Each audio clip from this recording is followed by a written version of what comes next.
Good morning. I'm going to sing. I just and I won $100, so don't laugh. Testing, testing. Is that good? Testing, testing. Chris, is that okay? Good morning, everyone. Good morning. We'd love to invite you. Thank you so much for coming. We'd love to invite you guys to partake in the refreshments. So we're just waiting for a few more people. So we just want you to feel comfortable and at home, okay? Thank you, guys. Is that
You need how many? You need more trustees. You need more trustees.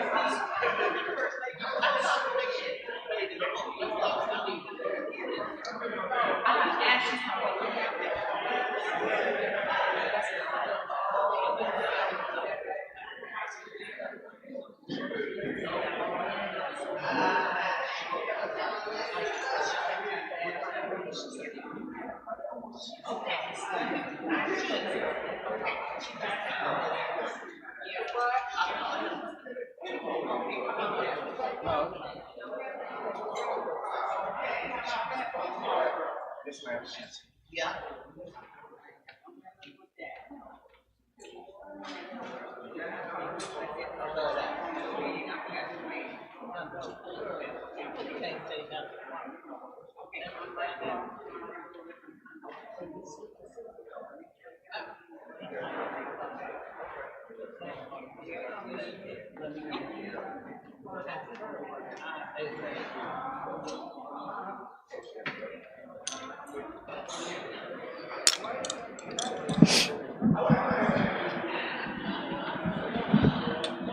So ladies and gentlemen, we'll be starting in a few minutes. I've got a couple of absent board members, and we'll continue to move forward. Give us about 5 minutes, and let's get this town hall informative meeting started, and let everybody get out of here and enjoy this beautiful weekend.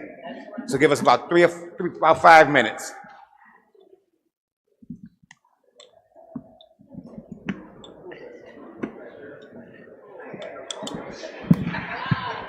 Neva.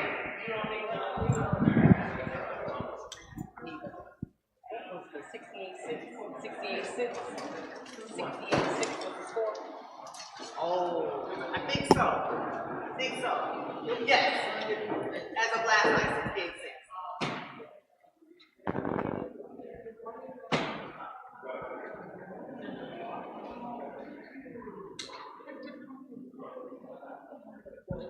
I turned it off. Yeah, because in my ear right now you said neither. What was the score? 68-6. It just came in my. Oh, it's still okay. I'm sorry.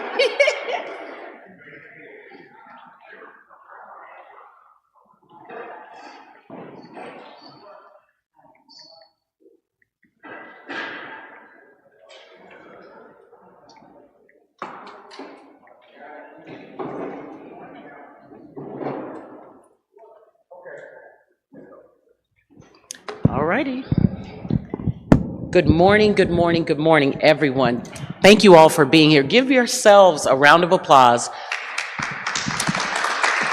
I say that not just in jest, because it is so difficult for communities to come together and have the viable conversations and discussions that are necessary to make sure that the towns and the communities come together as a whole. We don't always agree on everything, but the things that we can agree on, we need to have a viable, vivid, fluid conversation, and it allows us to come to some measure of resolution. Can I get an amen on that? We're not at churches tomorrow, but it's today too. All right, I just want to welcome you. My name is Kimberly Sanders, and I am so thrilled and so honored to be here in the midst of this great village of University Park to support these awesome, tireless workers in the form of your trustees and your tireless worker as in the form of your mayor.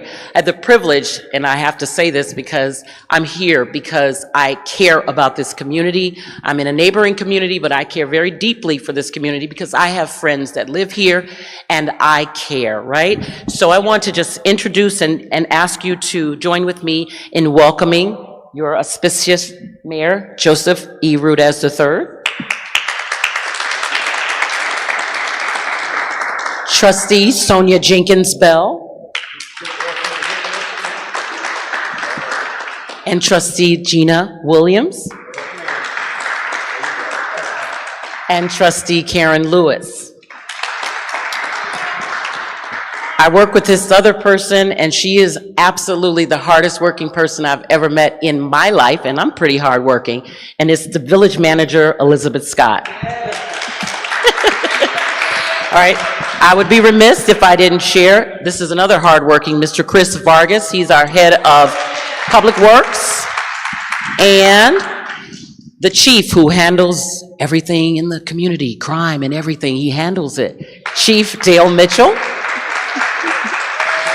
And the man who puts out the fires, Mr. Thomas Tanega.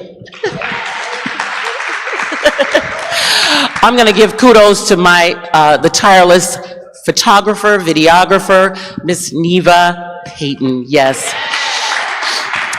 And the reason I gave kudos to everyone is because it takes a village, literally a village, to make things work, right? So again, we want to welcome you to this great Village of University Park Town Hall meeting for 2025.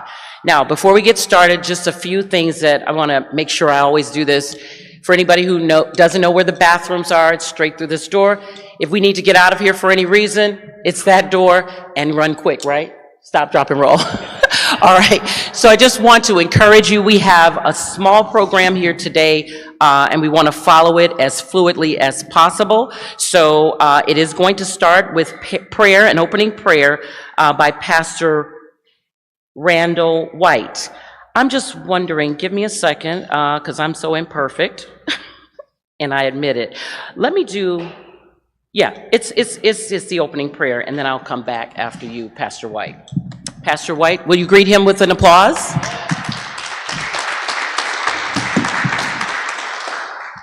I feel like I'm home here already. Good morning and God bless. She opened up with amen, and Chief was walking with the Baptist finger, so I feel like this is church.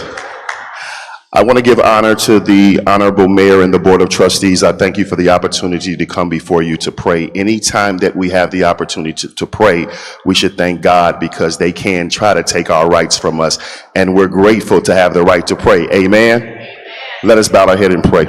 Heavenly Father, we thank you that this is the day that you have made. We are glad and we rejoice in it. We thank you for this city. We thank you for these elected. We're praying that you would give them wisdom, that you would give them insight how to rule, that you would give them heaven on earth. In the name of Jesus, we come against every place of discord. We speak peace to be still. Father, we're asking that you would put your hand upon not only just this meeting, but every entity here in University Park. Bless the police department, the fire department, the trustees, the mayor, the community, and we ask it in your name, and you said it in your word. If we touch and agree on anything according to your will, you said you'll do it for us. So the people of God touch and agree, and we believe it's so, and we shout amen. Amen. God bless.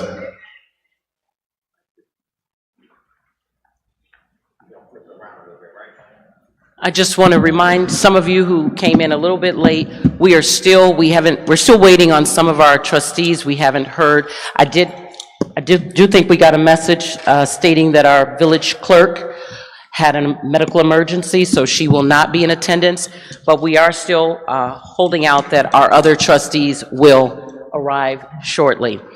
So before I bring the mayor up, and that's why this was so exciting for me, I had the privilege for a couple of months to actually support the Board of Trustees and the mayor. So I have a personal experience with the hard work and the effort that goes into running this beautiful and great village. So, and to run something, in which I have, to run something you need good leadership. And good leadership is not always liked by everybody, but that's not the point. The point is to lead with efficiency and dedication. And the one thing I can tell you, this mayor leads with passion. All right, so I want to just say to you, give you a little bit of, or did you know? I kind of play a game with you. Did you know these things about our mayor? It's kind of a quiz. And shake your head if you did, and shake your head if you didn't, all right? So let me put my glasses on and pretend like I did.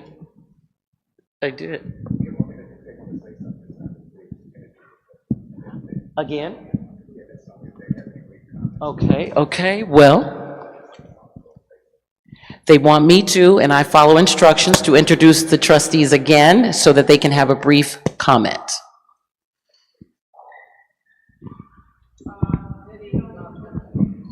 Tap your mic. You said what?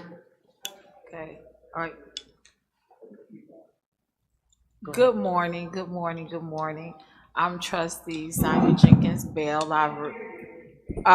I've resided in the Village of University Park for 15 years. I love the village where I live, and I've been dedicated to one of my favorite things, which is Regal Farm. This is my second term with an intermission, and Regal Farm during my first term I had the opportunity to receive $625,000 from with the help of Senator Joyce and Jennifer Bertino Tarrant, who is our executive for Will County. With that money, the village moved forward after I took a brief recess, and we had the house restored, the top lot, and we're seeking another $300,000 to complete the project. And this is one of the passions that I have in the village. And we are working really strongly so generations to come can enjoy that entity in our village that is a historical landmark. Also, I have had the opportunity to work closely with our children with the University Park Baseball Organization that myself and Robin Walker founded. And it is still up and going. It's a wonderful organization. And so I give also a toy drive annually every year since I first was elected in 2019. This will be my 8th year. And please look out for the announcements. And also, I'm going to start my first annual holiday party for our seniors to celebrate their contributions to our community as well. So I look forward to seeing you guys through the neighborhood, and have a wonderful, warm Saturday today. Thank you.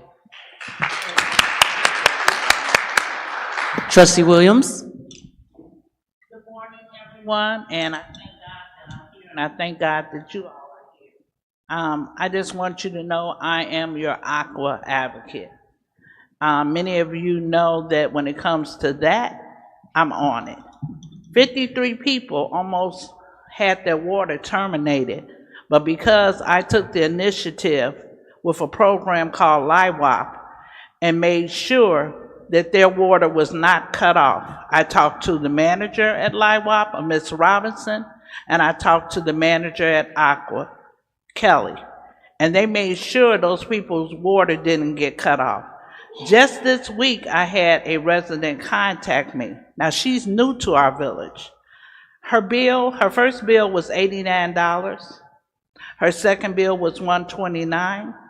And now her third bill is over $400, close to $500. It's just her and her husband. So I said, wait, what's going on? So I get on the phone with Aqua, me and her do a 3-way. We found out from them, they said, oh, well, a specialist went out there and read her meter. She used 41,000. I said, your specialist must have left his bifocals at home that day. I said, because she doesn't have an indoor pool, and there's no way 2 people are using 41,000 gallons of water in a 1-bedroom apartment.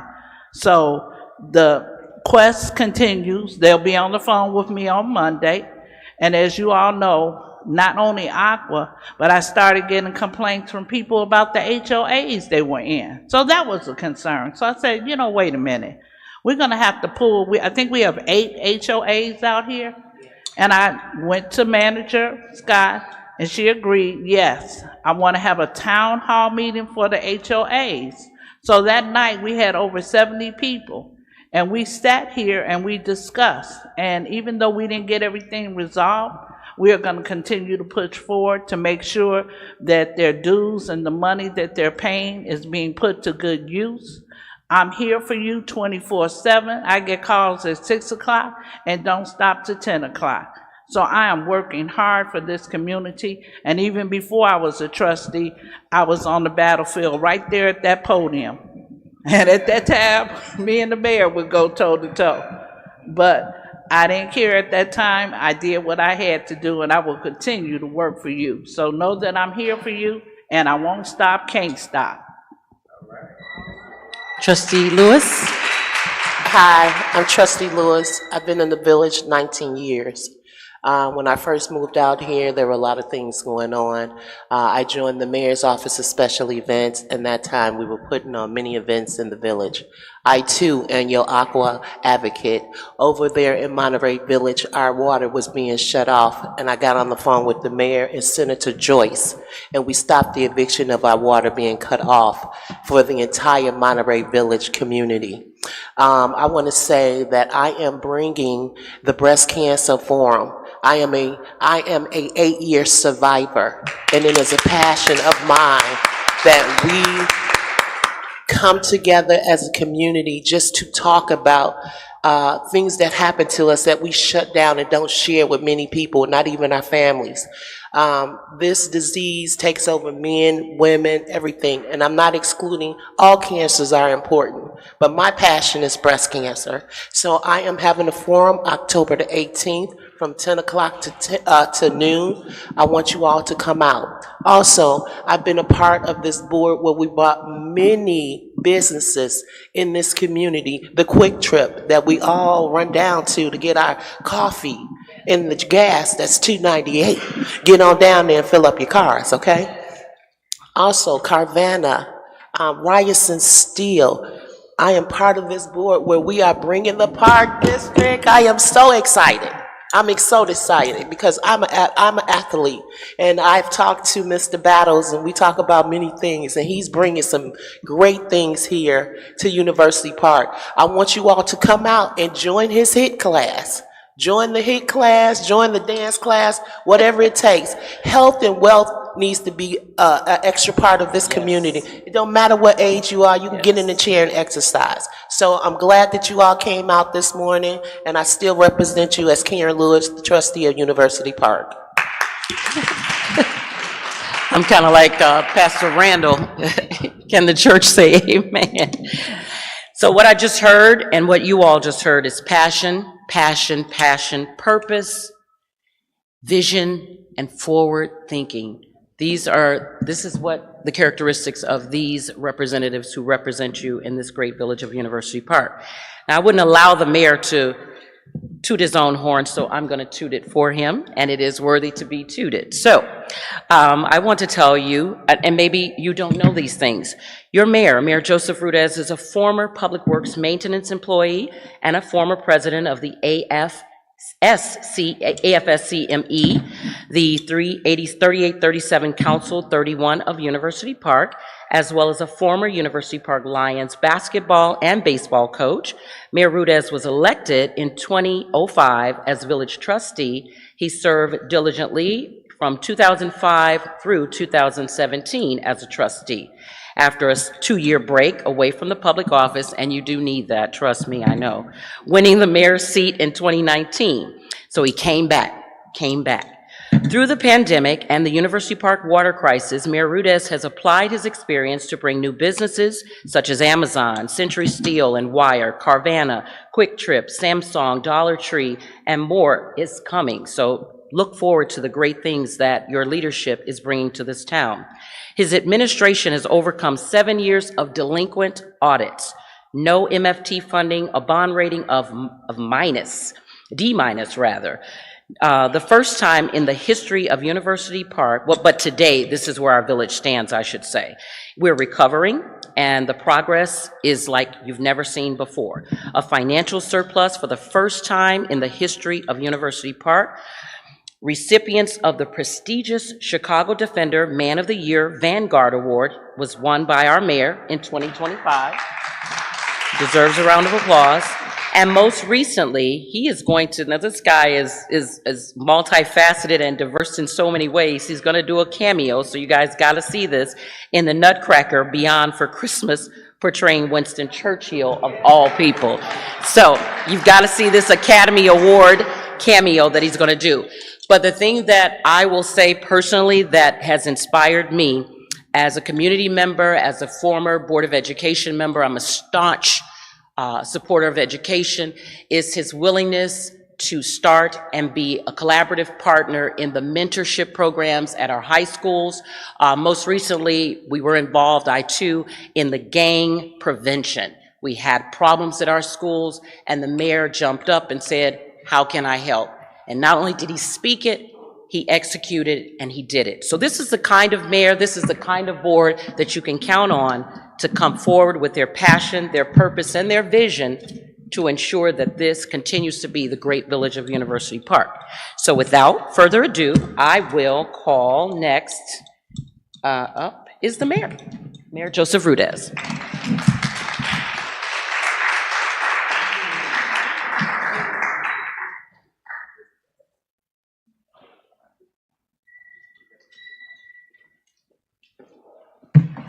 Good morning, everyone.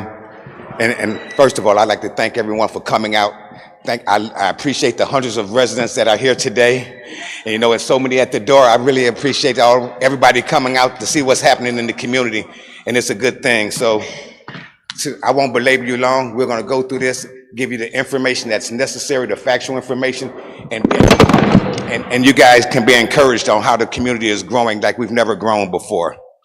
So good morning, and thanks again for you guys coming out. I'm honored to stand here with my colleagues on the village board, our elected officials, community leaders, and residents here today. I also want to recognize my wife, Linda, who has led the Mayor's Office of Special Events since 2019 with the support of community volunteers and the village board. She's given countless hours to keep our traditions alive, from parades, back to school events, food pantry drives, winter coat giveaways, and holiday celebrations. Linda and every volunteer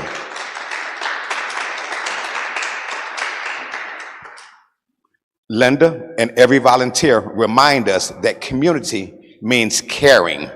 So please join me in giving all the volunteers of this community a round of applause.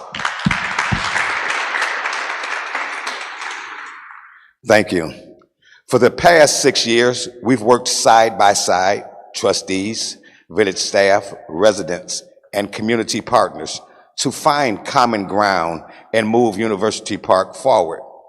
Together, we've shown what's possible when unity drives our vision. Many of you remember how things were and how far we've come. When I took office as mayor in 2019, we faced serious challenges. $42 million in debt, $3 million in annual deficit. I said $3 million annual deficit. That means they couldn't get anything done in the community. More than 200 boarded up homes, which you can barely find maybe 10 now. Declining property values, closed parks, and shuttered programs. We had two options, either to raise the taxes on already burdened homeowners or rebuild our commercial base. I've refused to put more strain on families. Instead, we chose growth, and that decision has paid off. We cut debt to under $25 million, strengthened our bond rating, and unlocked over $36 million in grants, including an historic $45 million Metro grant, which is going to bring mixed-use development around the Metro station and a great partnership with Governor State University. After all, we are a college town and a college community. And today, wait a minute, let's go back. We cut our debt over $25 million, $36 million in grants, including a historic $45 million in a Metro grant. And today, do you guys realize only 4% of your property tax bill goes to the village? So when people talk about property taxes, as the leader of this community and the support of this board of trustees, we've done a very good job to not increase the property tax. Again, the village's portion is 4% of a tax bill here in University Park. So that goes to great leadership and a great administration to make sure that we're concerned about property taxes. After all, we all reside here. And one thing we don't want to be done is have overburden of property taxes. So I thank the manager, Scott, and the board of trustees for understanding the program and working extremely hard to make sure that we don't have that problem. And that's real protection of your home values. And that's real progress when we do things like that. Our strategy worked by offering smart incentives and creating a friendly business environment. University Park has become a major hub for investment. Amazon, $150 million investment, bringing $2 million in annual revenue. Carvana, $48 million investment into our community, generating $1.3 million in sales taxes and $2 million in property taxes each year. Each year we get those monies from those businesses. Ryerson Century Steel and Wire, $50 million investment, plus a 30-acre solar farm, putting us at the forefront of green technology. Quick Trip, $30 million investment, now a commuter complex and a cornerstone of regional convenience and revenue. What a great place Quick Trip is, isn't it? I consider that as our casino. It never closes and is open 24/7, 365. Every time the register rings, it's an opportunity for our taxes to slowly but surely go down. So in just 6 years, these projects brought in over $500 million in investment, created 2,000 jobs, and added $6 million in annual revenue growth funded by businesses and not from you, the residents' pockets. And with these new revenues, we're invested in the streets you drive, the sidewalks you walk, the parks your children play in, and the neighborhoods you call home. Roads like University Parkway, Farmview, Abbott, Amherst, Blackhawk, and Sandra Drive have already been resurfaced with more underway emphasis, right? So there's another big question. I'm just going to jump in because I'm going to get away from the notes. Everyone talks about Olmsted Road. So Olmsted Road has not fallen on deaf ears. We're in the process of coordinating a meeting with the village, the school district, and the bus companies. Because when those roads were built built for residential cars and not the heavy traffic of school buses and PACE buses. So residents, whether you're here viewing or you see me on a social media page, it's not gone unaddressed, and we will get Olmsted Road redone. It's not the sole responsibility of the village because those who use those roads help damage those roads. So with our unique partnerships on Olmsted Road, we'll get those roads done as well. So again, it has not been neglected, no matter what the people say in the community. The village board and the city manager, we're well aware of what's going on. We're just anticipating an upcoming meeting with the school district. We also took on blight, removing over 100 dead trees, demolishing nearly 200 abandoned properties, including the long neglected cityscape development, which everyone complained about. Now it's gone and it's primed for development for some housing coming up real soon. Where there were boarded up windows and decay, there's opportunity for growth. Back in 2018, when previous leadership defunded parks, our kids lost programs, the pools closed, and Regal Farm went silent. We refuse to accept that. Craig Park has been restored. Regal Farm is nearing completion. Palmer Park is in the line for improvements. And with the creation of an independent park district, our green spaces and recreation are secured for generations to come. This isn't just about parks. It's about families. It's about property values. It's about community pride. And we're not stopping here. The next chapter is about strengthening our core service, driving economic growth that lifts everyone, improving infrastructure and housing, and preserving University Park as a place where families thrive. To the residents of University Park, thank you for your trust, your partnership, and your faith in our shared future.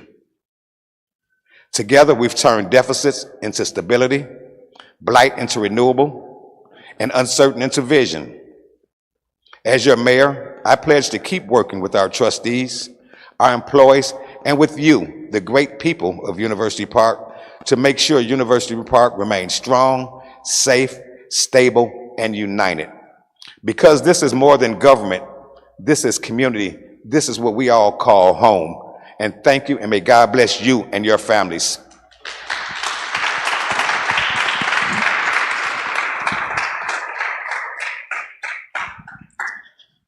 Again, thank you for that great leadership. And really, think about it. It wouldn't be possible without the strong leadership that Mayor Rudez has shown and the Board of Trustees. So it is now, and I just want to add one other thing because I remember this. Your leader is not just a leader in your town. Your leader is going places far and near to speak about you. And I've neglected to say that the mayor is the president of the Will County Governmental League. He's a board member of the Chicago Southland Economic Development Corporation. And listen, that means a lot. That means a lot because people are hearing about University Park in places far and wide. So that's important for your community as a whole. Next, we'll have the village manager's address, Miss Elizabeth Scott.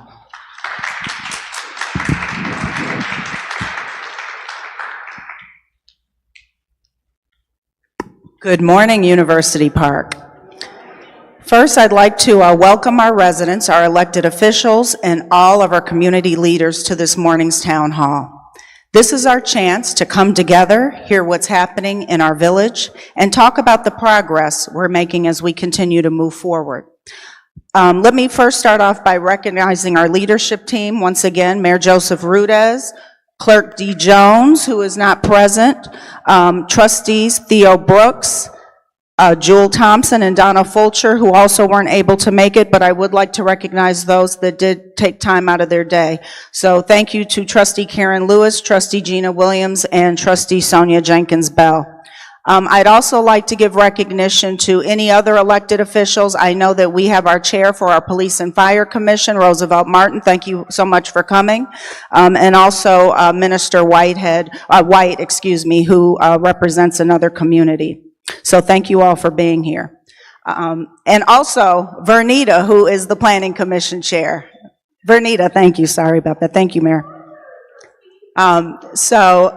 If there's any other elected officials, if you could stand up and just announce yourself.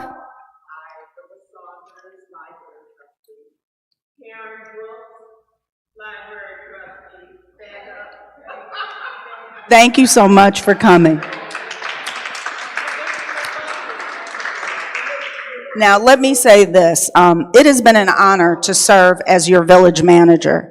I am very grateful to Mayor Rudez and the Board of Trustees for their confidence, and I'm proud of what we have achieved as a team.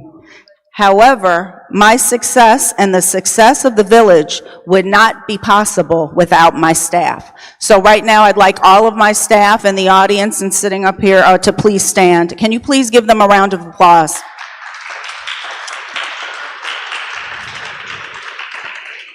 Thank you. Over the last few years, we've seen major growth in our industrial park. Hundreds of millions invested, millions in new revenue. And here's the best part. It's not money coming from the taxing owners. It's coming from smart commercial development. That has been the vision of this administration, and it is working. We've brought on companies like Retail Strategies to assist us in bringing new retail development, including restaurants and businesses, collaborative efforts with organizations like Will and Cook Counties, Metropolitan Mayor's Caucus, the Chicago Southland Economic Development Corporation, Governors State University, SSMMA, Metra, PACE, and community stakeholders. We've had advances in EV, housing plans, programming, and legislative efforts to increase revenue and not on the backs of the residents. The golf course, need I say more? We went from that being an expense to a clear revenue stream in just a little over a year. I wanted to add that we are generating roughly $50,000 a month in revenue. Yes. Because of that, we've been able to keep property taxes low, fully fund our police and fire departments, and reinvest in our community. We have begun street striping, which many of you have probably noticed. Working with Metra for the canopy repair. You can see the canopy station that's set up there at the Metra East lot. The Regal Farm Administrative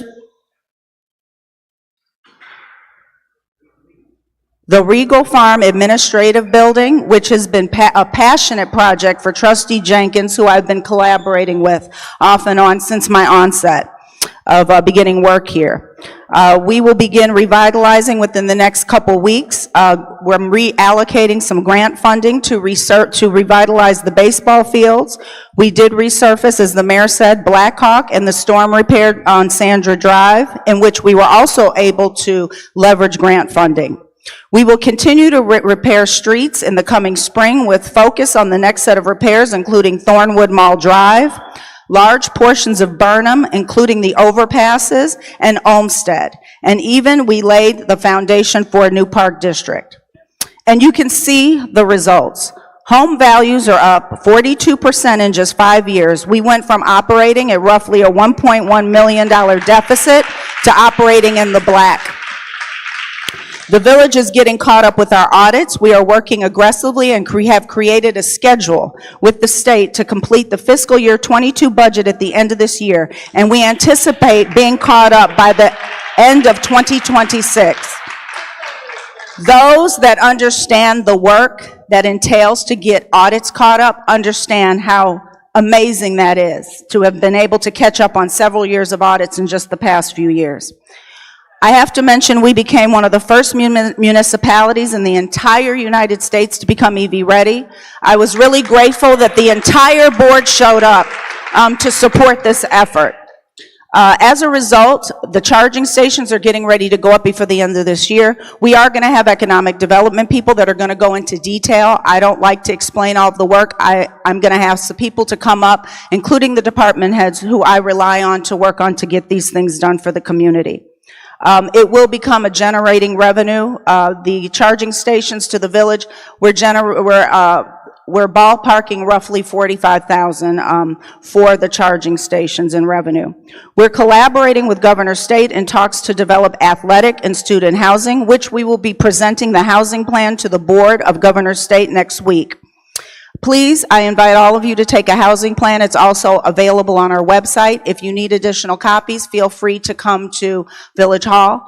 I have to say I'm proud of the collaboration with Metropolitan Mayor's Caucus. This is the first housing plan that was adopted by the board since the inception of the village.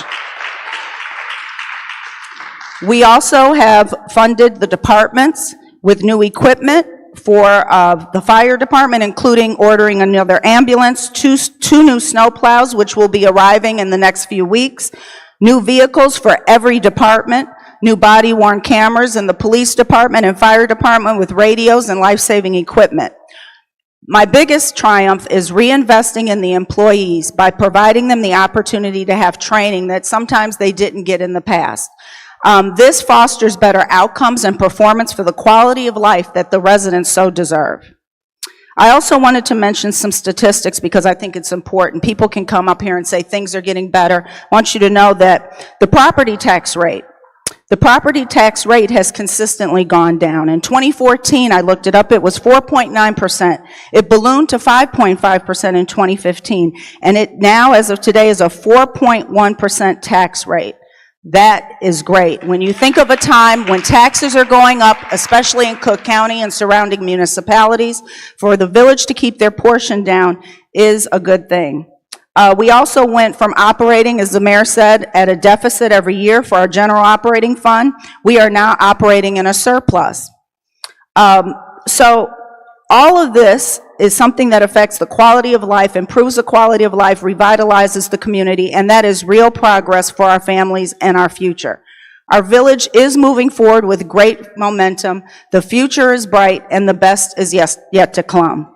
A couple of things that I wanted to mention for the future. We're implementing that housing plan. We are working on a comprehensive plan. We need to update our comprehensive plan. We're going to do continued infrastructure improvement. We have many more community programs and events, and just like the water relief program, which has now become permanently fixed in our budget, also the snow removal program and the grass cutting program in the summer. These are things that the residents really appreciated. We're going to continue to do that, and if there's any other gaps in services, we'll be sure to fill. We also have the Cicero streetscape lighting project, which will run contiguous from Richton Park down Cicero, right past where Applied System is. So we'll have lighting. This is a project that I worked on. I put out an RFB, and Baxter and Woodman was awarded that project, so they will be working to get those lights up. So we are going to have lights in the village, and we're going to continue with aggressive lighting next year. So with that being said, I would like to have each department head come up, and you can hear the work that they're doing for their respective departments. Staff, if you could please come up in the order of the agenda. So the first person I'm going to call up is Chief Dale Mitchell. Please give him a round of applause. Thank you.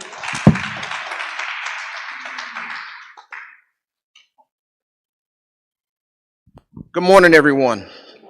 All right, I like that energy. Thank you, Mr. Mayor, trustees, elected officials, and citizens for allowing me this opportunity to address you. I apologize for having my back towards you all. I'm looking at them, right? So, exciting times in the police department. It's not very often that a person gets to come in as chief and be at the ground floor of a rebuilding process where we get to do things the way it should have been done a long time ago, and also to improve on the work that has been done in the past. It's very exciting. And first thing I want to say is, for those of my staff that's watching, I am very proud of them. They've done yeoman work. They've went out of their way, sacrificing a lot, sacrificing their time and efforts and energy for the citizens in University Park. So if we can, let's give our police department, men and women, a round of applause. So, as the village manager said earlier, there's been a big investment in the police department, and we're just getting started. First thing, as the village manager spoke about, is training.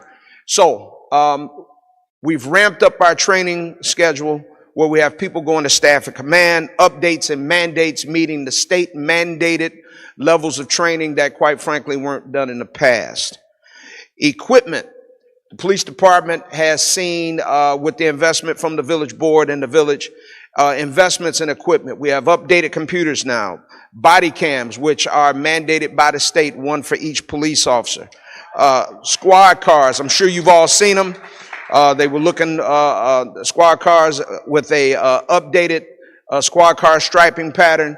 I think that looks just as good as any police department in the area and they in the state. So those are looking good. Updated tasers to make sure that when we have to take someone into custody, we can do it in a safe manner where we protect the safety of the person being arrested and the safety of the officer that's doing the arrest. We have a brand new speed trailer. The speed trailer we had before was old. It was temperamental, didn't run. We have a new speed trailer now that will be deployed. This speed trailer, with the generous donation from area business, IHI Power, will allow us to do traffic studies. We'll map the average speed, average time, the number of vehicles that come and go down a particular street. It does all that. We also have 2 new radar signs that will be placed on Blackhawk and University Parkway that will warn drivers if they're speeding, if they're going over the speed limit, to slow things down. To slow down, because we have kids crossing the street, pedestrians crossing the street, and also to reduce the instances of accidents, right? Too many accidents make your insurance premiums go up for the whole town, so we want to reduce that. The police department, with the assistance of the village and public works, has addressed the buildings and landscapings in and around the police department. I think we can all agree that the police department looks a lot better than it has been in the past couple of years. Very nice landscaping, looks good, nice and clean lines, and that was with the assistance of the public works department. I'll be honest with you, it wasn't assistance, they did all the work. And citizens in University Park also came out and helped out with the flowers and the plants. Very nice. Looks very nice. Also, with investment from the village, our HVAC is being updated, upgraded, and repaired. As you can imagine, that building made out of the brick, in the summer it gets hot, in the winter it gets cold. But so our HVAC, our heating and our cooling, is being updated and being fixed, which hadn't been done for several years. So we really appreciate that. We got plans going for upgrading and improving the basement area of the police department, where eventually, hopefully, we'll be able to start hosting classes for other law enforcement agencies in and around the area of University Park. And we're improving the lighting and making the lighting in and around the police department more efficient, going to LEDs to reduce the amount of energy that we're using, and reducing our carbon footprint and our energy footprint at the police department, because we do care about the environment.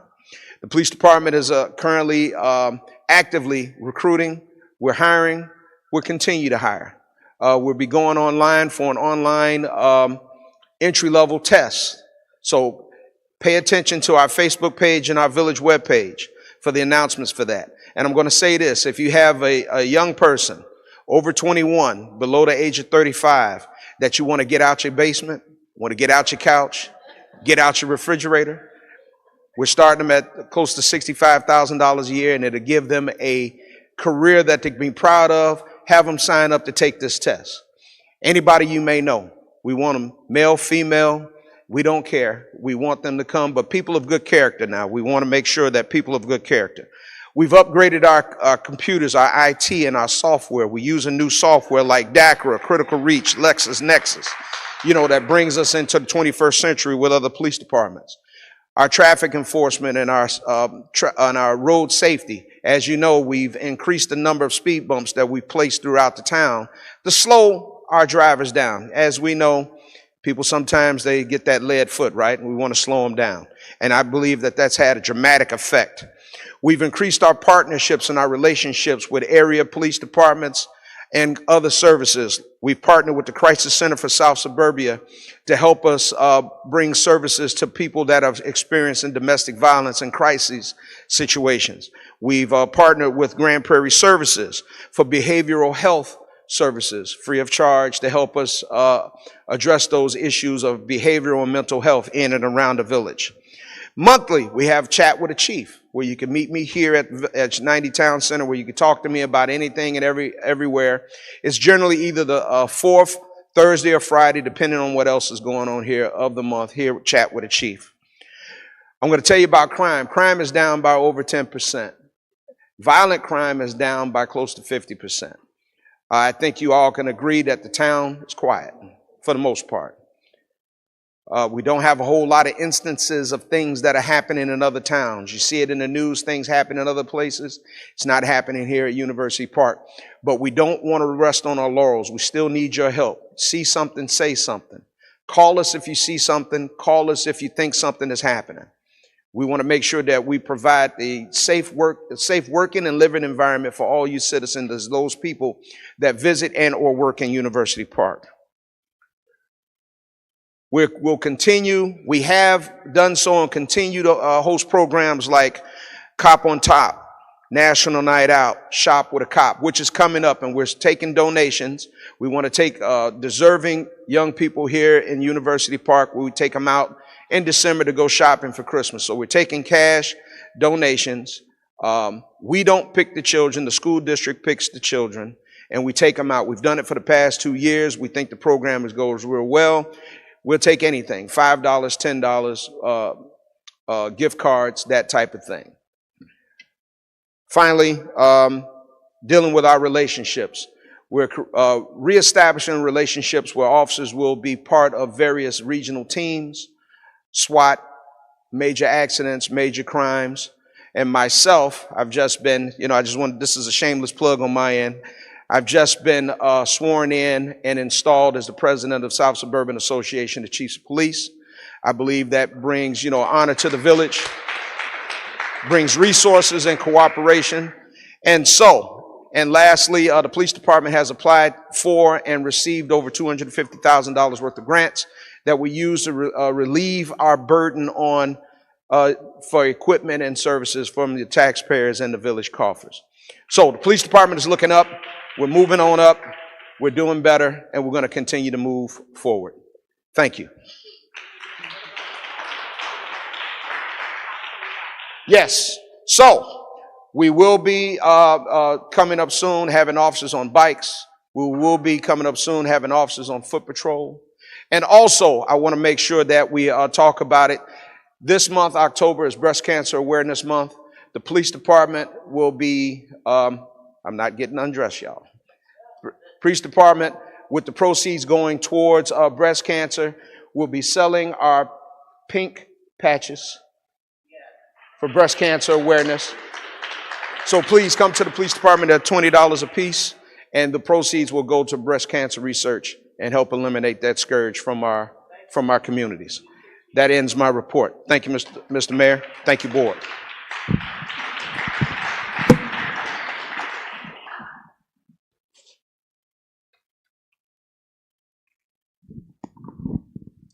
Good morning, residents, trustees, Mr. Mayor. It's been a pleasure serving this community for the last 17 years, putting on our uniforms and going to work for our community. The fire department in its existence has always been looking for ways to reduce the cost. And we're very thankful for IHI, just like the police department. We just received roughly $20,000 for a couple portable radios, which relieves some of the burden on the taxpayers. We would like to thank the village manager, the board of trustees, and the mayor for assisting us with getting that new ambulance. Our ambulance was 16 years old and it was starting to cost a lot in maintenance. And it better serves the community getting a newer piece of equipment with new equipment inside, life-saving equipment for our residents. Just like the police department, we've been having our HVAC worked on. It's been broke for a very long time. We've worked with the village manager and the board of trustees and the mayor to get this fixed. With the help of the village manager and this board, we now have a backup generator that we haven't had in roughly about 12 years.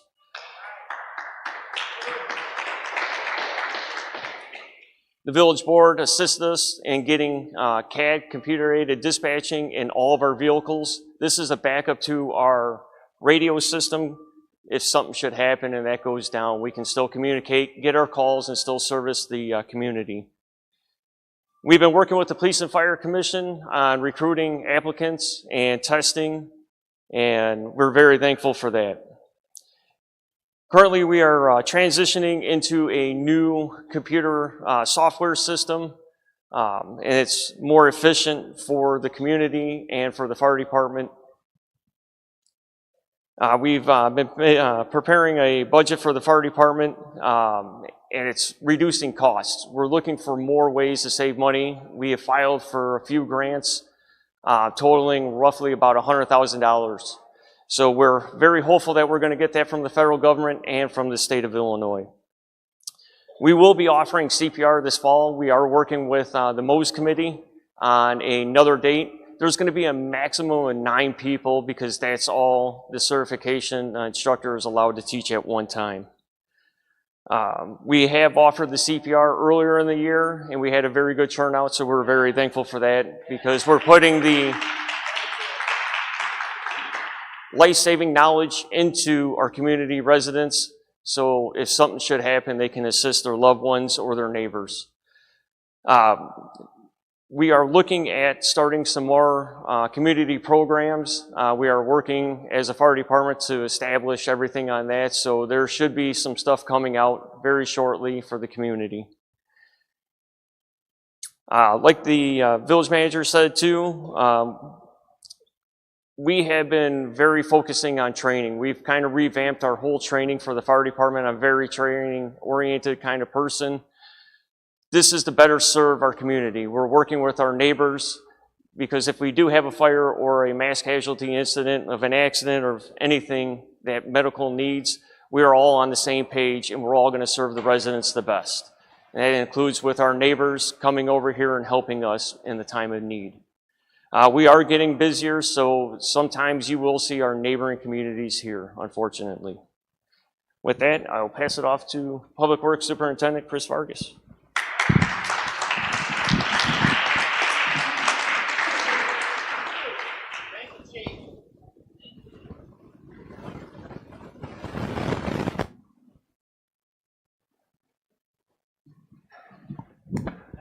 Good morning, Mayor, Board of Trustees, and residents of University Park. Thank you all for joining us this Saturday morning. My name is Chris Vargas. I am the Director of Public Works. I have a couple quick things for you guys. I have roughly about over a year that I've been here with the village. It's been an honor to be able to serve and try making the community a better place and a better vision to you guys so that way you guys can be happy and call this place home. During my time here, this year so far, we have cut a total of 18 trees and have a list that we are actively working on and trying to target before the winter time. Just to name a couple streets, some of them were on Black Hawk, Sullivan, Union, Barrington, and Brockhurst. We have currently been focusing heavily on patching. As we do know that patching is only a temporary solution, we're not saying that this is a permanent fix. any streets that we do see that are in desperate need of more than patch, we are desperately making a list and are keeping track of that, and we are reporting that as well. We've spent multiple days removing a ton of debris and flag dumping piles on both Drawley and Nackey Road. We have also blocked off Nackey Road for the time being to prevent all the flag dumping that has been occurring. We have repaired a total of 75 light poles, ranging in minor repairs like replacing simple photo eyes to more bigger repairs like converting fixtures over to LED.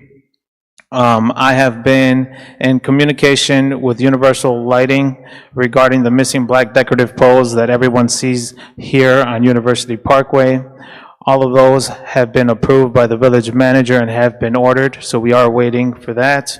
The entire DPW department attended flagger training at our Homewood Public Works. I am currently seeking more training for our department. I attended a 2-day seat map pavement training and bridge overlay. I also attended a EV charging system at the IBEW Local 134 Union Hall training. We have hired 3 additional employees this year, 1 with a CDL permit, 2 with CDL licenses, and we are still actively recruiting with the help of our HR director and village manager. The village manager and I had a meeting with Enterprise Fleet to discuss Public Works fleet of vehicles. We have added 1 2500 Silverado upfitted with a plow and salt box for this upcoming winter. We have also ordered 2 brand new 5 tons International HV 507s that are currently being built and should be in our possession midwinter or early spring. We have added new equipment to the department. Some of the new equipment is 3 zero-turn mowers, a trailer, a brush cutter, hedge trimmer, 3 weed whackers, as well as a salt box spreader for one of our pickup trucks that we currently have in our fleet. We are currently preparing for the winter season, and yes, the salt has been ordered, and our salt shed is fully stocked at the moment as well. I assisted the village manager with the RFB for the Illinois 50 Cicero Avenue Streetscape project. I oversaw multiple village projects, Regal Farm, Sandra Drive reconstruction, Black Hawk repaving, as well as minor projects like new water filtration system at the golf course, new rooftop units for multiple units at the town center, installation of the new electric transformer at the golf course pump house. I have been in communication with the village manager regarding relocating public works facility within a year or 2. I am currently preparing for the next year's budget as well. And before I let you guys go, there's one big announcement that I want to make. Currently, I have been in the works of trying to mimic and copy kind of what Police Chief Dale Mitchell is doing with the chat with the chief and creating our own called Discussion with the Director. And basically what that is the time for residents to come out, share their concerns, express certain things to us, and not only that, get a better understanding of what actually Public Works entails and the things that we can and cannot do. And not only that, build a better relationship so that way we can achieve the goal of giving you guys a happy, proud community. Thank you all. That concludes my report. Thank you, trustees. Thank you, Mayor.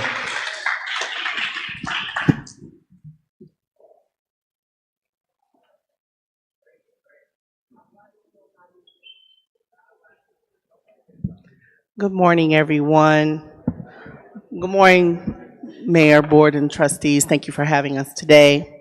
What I would like to speak to you today about is the Communications Department has a number of things that we work on, but I would like to focus on the one main issue that I've been speaking about at the board meetings, which is the revitalization of WUPC-TV Channel 4. The Communications Department has been working diligently on the revitalization of WUPC-TV Channel 4 that was previously located at 505 University Parkway, which is being relocated to 44 Town Center. This is an important step toward enhancing the communication and the community engagement within our village. This project has required careful coordination with multiple partners, and we're excited to share that the significant progress has been made. Over the past few weeks, I've been working closely with Forte, which is the company that has supplied the equipment, and Comcast to locate the fiber to our new facility that oversees the installation of equipment at the new site. But this process has not been without its challenges. We have had to address technical needs such as adding new equipment, completing additional wiring, and modifying existing systems in order to establish a strong and reliable signal. Despite these obstacles, the project is moving forward steadily, and we're on track to have Channel 4 operational in just a few short weeks. Once fully revitalized, WUPC Channel 4 will serve as a valuable platform for residents, a platform that the residents in the past has relied on and actually have been looking back toward. The station will feature local programming, interviews, coverage of village board government meetings, as well as performances and community events that showcase the talent and the spirit of the surrounding areas. The revitalization will not only strengthen the access to important local information, but also highlight the voices and stories that make our community unique. The communication department looks forward to the relaunching of WUPC-TV as a source of connection, transparency, and a pride for our residents. The village has made every effort. Also, as far as communications is concerned, the village makes every effort to communicate to our residents through several mediums. The village newsletter, electronic signs, flyers, MailChimp, email blasts, Facebook, Instagram, the village website, and even Peach Jar, which is a product that is used by the Crete-Moniz School District that goes into every parent's book bag to share our village events. We want you to know that we want you to know what's going on in University Park. So please join any of these platforms and look forward to the phone app coming soon in 2025. I would like to, thank you. I would like to thank the mayor, board of trustees, and village manager Scott for your support and your patience. I would also like to thank my co-directors who support me at village events by setup and just making sure a girl is together and covered. And additionally, I would like to thank the village hall staff who support me with internal communications, and that's the end of my report.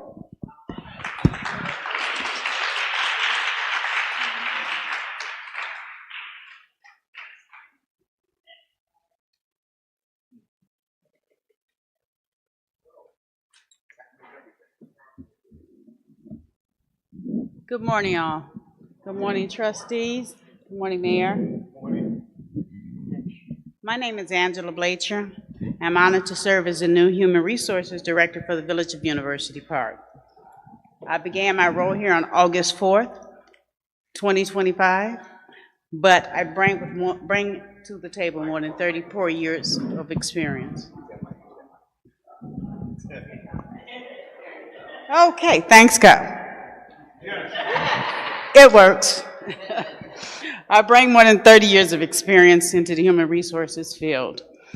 My commitment in this position is to foster a workplace that is respectable, supportive, and equitable to all employees. The foundation is essential not only for building strong teams, but also for how we recruit, develop, and retain talented people to serve the village of University Park. Since my arrival, I have the privilege of being part of several important hires. These include Ms. Khushbu Patel, who serves assistant to the mayor and the board of trustees, Mr. Kevin Battles, our community outreach contact person, 2 skilled public works employees who hold their commercial driver's license upon employment, and with additional help from Mr. Mike Vay, some of the golf course employees who are currently working the golf course. Looking ahead, we'll be welcoming a new finance director that'll be toward the end of October, and which will make our team a lot stronger. I'm excited to continue building a workplace culture that values respect, support, and fairness, because when our people succeed in the village, we succeed. Thank you for your time this morning. I wish you all a productive day.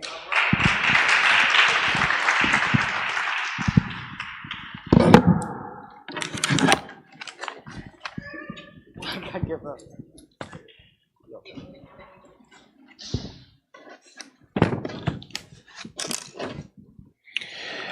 Good morning, Mayor. Good morning, trustees. Good morning, administration. Call that also. And good morning to the University Park residents. Appreciate you guys coming out. My name is Kevin Battles.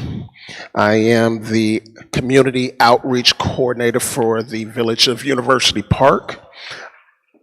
Thank you. I am currently going into my second month in this role.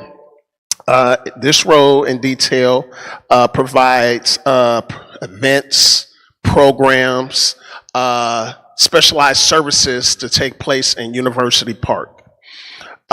Some programs that I have coming up in the next, actually this week, as mentioned, it's a head class, fitness. Yes, for the anybody 18 years and older, men or women, so don't discriminate.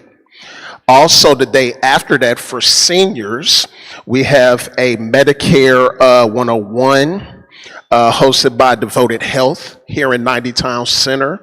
It is free.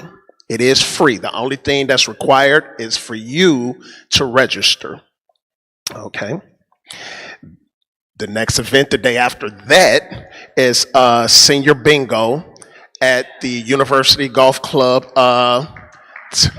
Yes, taking place on October 10th from 11 to 1 p.m. So that is a great event for seniors. Coming up after that, we have a youth dance class for children that between the ages of 4 and 14, young ladies and males also. The instructor is a Governor State Dance Company instructor. So yes, she's an excellent instructor. Her name is Mayana Purdue. Okay. Also taking place, we have youth indoor soccer.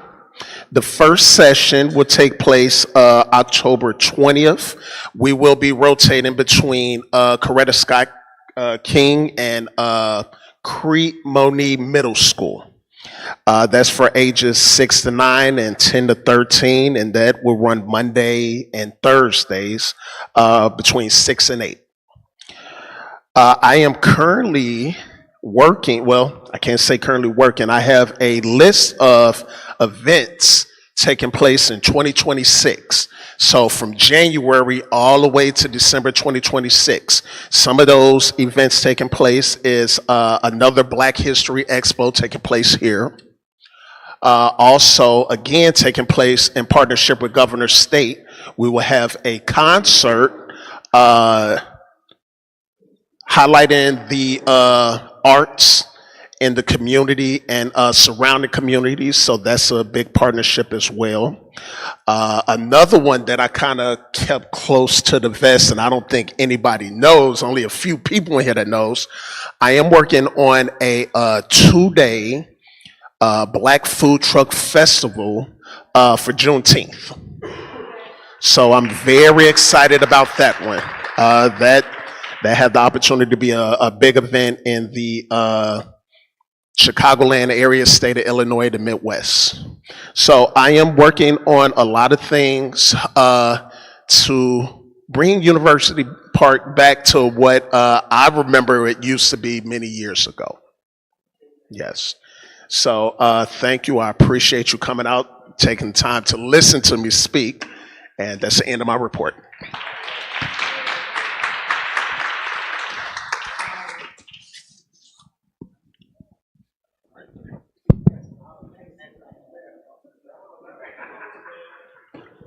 Good morning, everyone. Mayor, trustees. My name is Michael Vey. I am the Director of Golf at the University Park Golf Club and Event Center. It's been quite an honor to be involved in the revitalization of this property. from where I started here, late March, early April, to where we are today, is absolutely amazing. The amount of golfers daily, to the events that are being booked for next year, to the outpouring of the community coming in and just thanking us for bringing the place back and making it vital again, has been overwhelming, to be honest. This is about the 6th property that I've been involved in the last 30 years where I've come in and the property's not been in the best spot.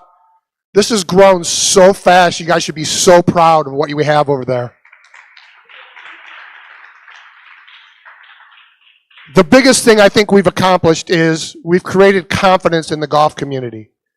There was some apprehension as far as hosting events or bringing your leagues or your outings there because there was instability, and was it going to be open? Was it going to be there? What kind of service were they going to get?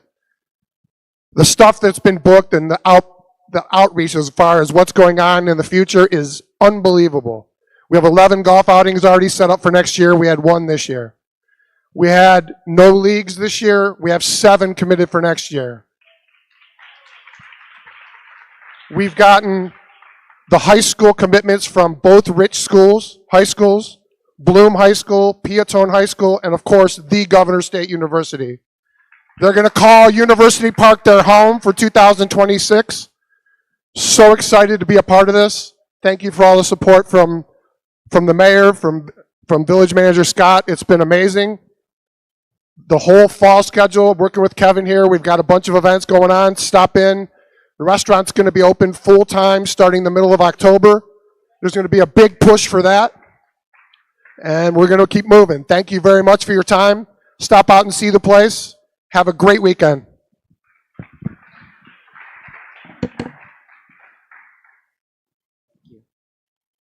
Definitely have something there. He's amazing. Just a brief comment. Let me see where it is. Oh, I was remiss in mentioning Commissioner Dolores Buckley. Are you still here? Yes. Thank you for being here. I wanted to also update you. We mentioned that there are several ways that you can contact the village. So we are on Instagram at the Village of University or Village of UP. And then on Facebook, it's the Village of University Park. Is that .com? Where is she? I think it's the Village of University Park.com. No, just the Village of University Park for Facebook. Then for your email or for the web, it's www.university-park-il.com. So if you need that information. Next, we are going to have, without further ado, our finance report by Chris Marabali. Yes, sir.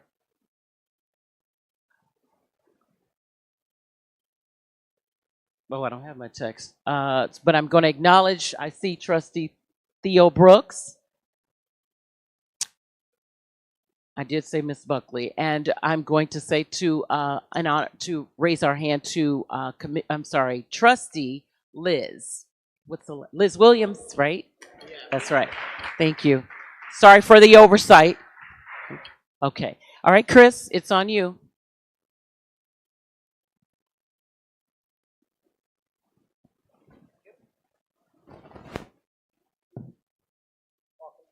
My name is Chris Marabali. I'm here to talk about the finances of the village from John Caspera Company.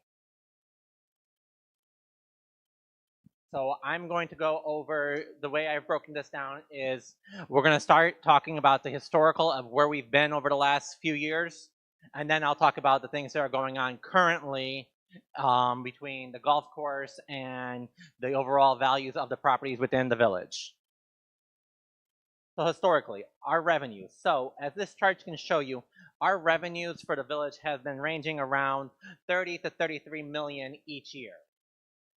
What we can see is that the majority of the revenues that the villages has is related to property taxes. But in that number is property taxes from the village's economic development and the property taxes that the village allocates for the payment of your guys' employees' retirements between police, fire, all those pension contributions that the village does for just police officers, the firefighters, the public works employees, all those people who are here helping you in the community. Now, you can also see from this chart that some of our revenue streams have been slowly increasing, like all of our sales tax and use taxes are these little blue here. We can see that percentage of revenue has slowly been increasing over the years. In the last 2 years, our sales tax revenue is quite large for fiscal year 24 compared to fiscal year 25, but that's because in 24 we had a large distribution from the state of over $4 million. That was a one-time item for the village. We can also notice that in 25, because of what the village has done and the investment of its fund, our interest income, we used to have a small amount of interest income, like in 21 and 22, there was no interest income because that's the little yellow. But now in 25, it's a nice portion. As of the end of fiscal year 25, our interest income was over $250,000. As a perspective of what that funds, that's a village payroll for the most part. So that's funding the entire payroll of the village for its police, fire, public works, all of their employees. Now, this report is to show where does the village get the majority of its revenue stream.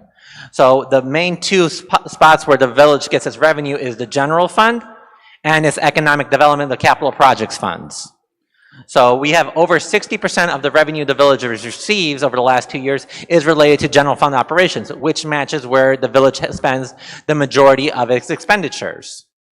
The other half is capital projects, which relates to the village's various TIF districts, where they're working to improve the economic development of those areas. So in the long run, when those areas close, that TIF revenue will be transferred to the general fund because all that EAV will become part of the overall village area, and that will raise the overall value of all of the area. So the school districts, the library, the village itself will all have an increase of its overall EAV, resulting in an increase in the value of the properties in town. So this chart is to show where is your general fund revenues. What does it consist of? So what you can tell is this section here, these first three sets are your property taxes, what we pay for the pensions, and then our sales and use taxes, where is our majority of our revenue stream. As you can see, over the last 3 years, our revenues have been increasing with fiscal year 24, which is this beige one, or orange one, being the one of our sales tax, which is that $4 million the village got in fiscal year 24. We can also notice that as we go, some of our other revenues have slowly been increasing. Like in fiscal year 25, we can see that our other taxes have been increasing, which is our utility taxes. Then we have our intergovernmental agreements, those are our grants. That's also been going up. This is to show of all the property taxes that we get over the last 3 years, we get about $6 million for general out of the corporate levy. The majority of the property taxes that are paid in town are actually within our TIF districts. That is where the majority of the revenue stream comes from for property taxes. It goes to the TIF. The village's general operational tax revenue is about $6 million. Compared to our TIFs, which are over about 20 million, 15 to 20. Now I'm going to move on to the village expenditures as to where we stand. So in this chart is the last 5 years as to where does the village's expenditures exist. So as you can tell, this orange part here, that's what we pay for public safety. So that's your police and fire. This pinkish here, that's what we call as general operations, which that really is your retiree health insurance, your general liability coverage, and your workers' compensation coverage. So that's where those items are for the most part. And then this yellow, that's what we pay for economic development.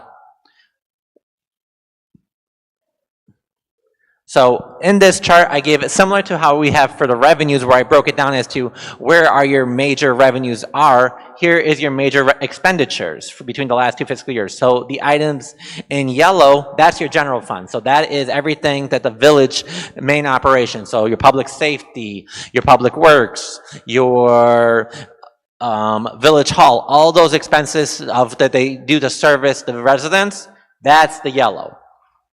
The red is your economic development, what we pay within the TIF districts, capital projects, those types of items.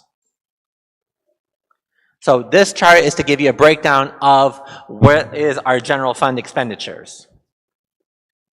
So as you can notice that your police department, we have slowly been increasing on what we're paying for the police department, but that's, and I'll explain that in more detail, that relates to what we're paying for officers, for the village is paying in contributions to the pensions, to overtime. It's the same thing for the fire department. Now, in the fire department, I'll explain this more subsequently, but that's the same concept. You can notice is how we're contributing more to the village's public safety. And then we have general operations, which that's, as I said before, relates to general liability, workers' compensation, and those costs. So this chart is to break down over the last 3 years, where does the village spend for the police department? What does that consist of? The yellow is what we're actually paying in just salaries. So base salaries for an officer on duty. As you can tell, we pay around, what's my number? About 3.2 million in fiscal year 25 was that we paid for the police. So this run right here, we paid about 3.2 million in salaries, overtime, insurance, and pension contributions. This greenish, bluish here, that's everything else that we pay for within the police department. So that's the supplies, the ammunition, the maintenance on the vehicles. But the majority of what the village spends in this police department just relates to the people on staff, between their insurance, the actual officers, and the overtime. The overtime is this light blue one here. Now you can notice it's slowly decreasing as the village is hiring more and more officers. This is the fire department, same type of report where we're spending an increase in the last year. Now, as you can notice, we spend about 4.9 million in fiscal year 25 for the fire department. Of that, 3.9 million relates to the actual officers, their salaries, their insurance, and their pension contributions, and their overtime. Now, you'll notice that the green here is a little higher compared to the police department. The reason for that is in fiscal year 25, the village became part of the GEMT program. What the GEMT program is the state gives the village a portion of what it gets for Medicare for ambulance calls. Well, under the requirements of GEMT, the village is required to pay a portion of that back. So in fiscal year 25, the village paid about $380,000 back to the state. But we made, I think, over $1 million in GMT revenue. So if we made $1 million, we had to pay $400,000 back. Well, you're $600,000 ahead, so yay.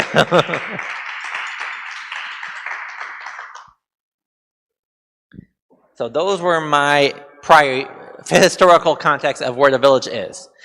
Now I'm going to go talk about where we stand moving forward. The golf course.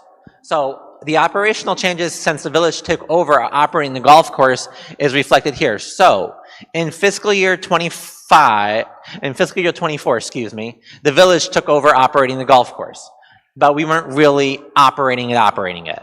Like it was towards the end of the fiscal year. We took over, I believe, in November or December of 23. Then we were making about $50,000, a little less, between fiscal year 24 and fiscal year 25.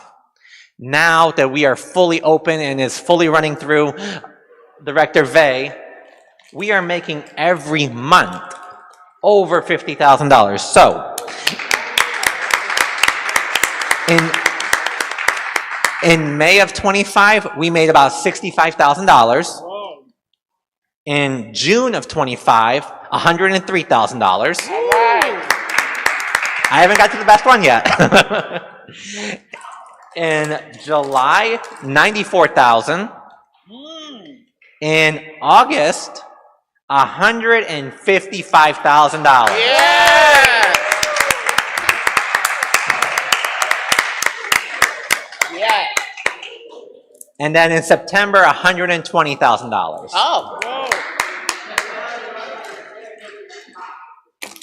That's just in what we've collected in revenue.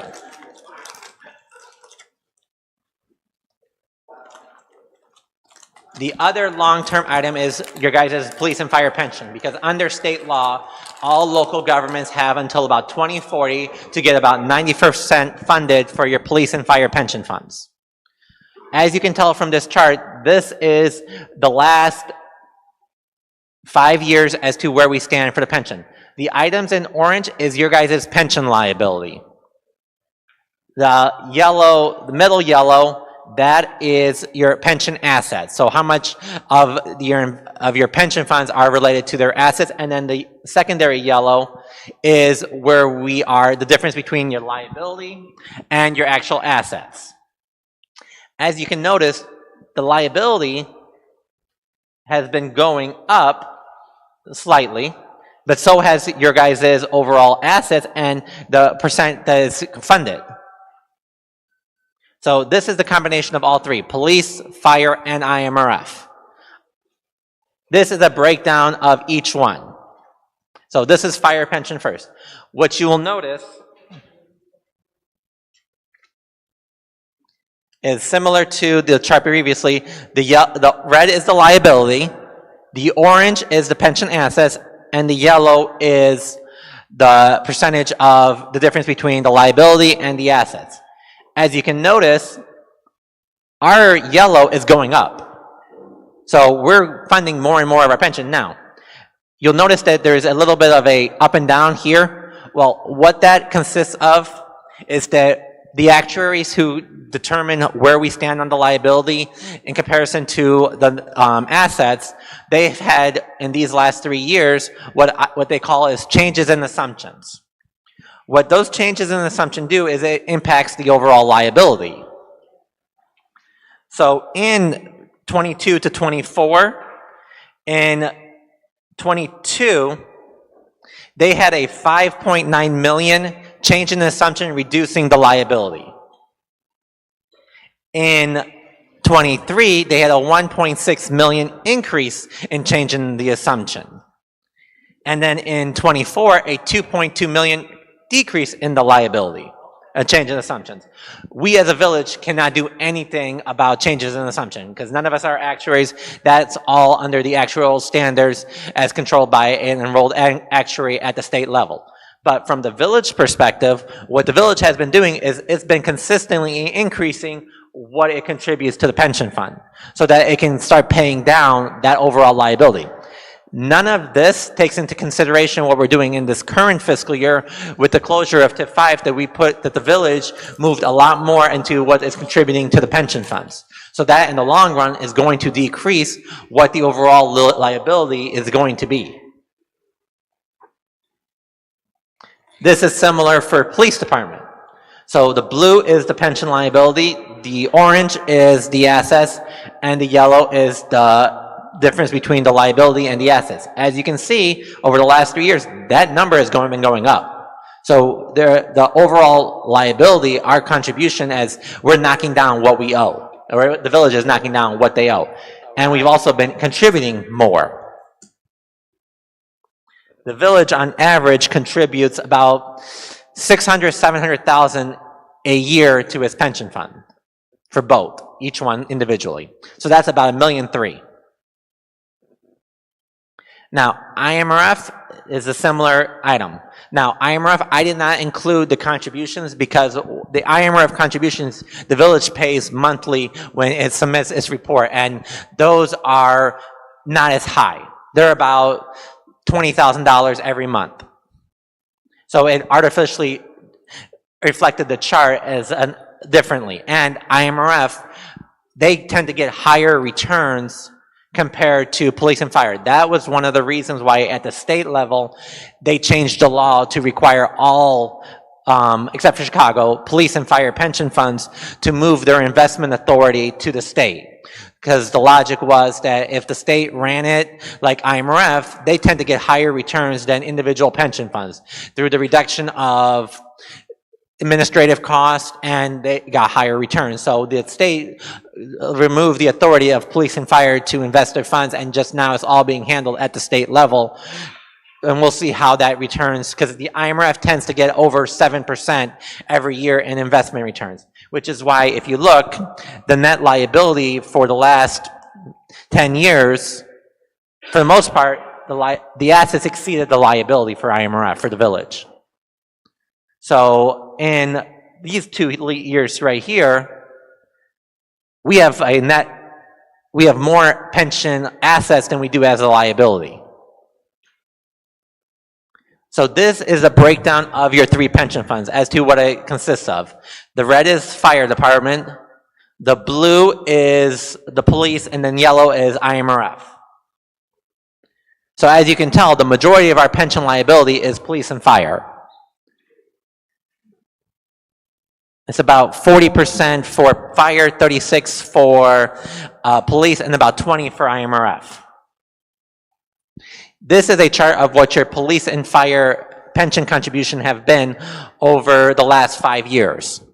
As you can tell, the village has been consistently increasing what it's been contributing to your pension funds, so as to knock down that liability and to get to that 90% funded by 2040 as statutory requirement. Now I'm going to talk about property taxes and the overall EAV. So, last year, this chart is one of the charts that we presented when the village closed TIF 5. As you can tell, our EAV for 2024 has went significantly higher. The reason for that is the village closed TIF 5. That was over $80 million that got added into your guys' EAV.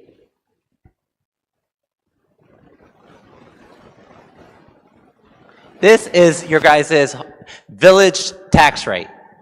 What we're seeing is the village's tax rate was relatively high in these years, over 5%. Now we're down to about 4%. And what we projected when the village closed TIF 5 last year, we projected about a 4.07% tax rate for the village, from the village's perspective. We actually, because the EAV was higher than what we projected, it actually went down, even more than what we said.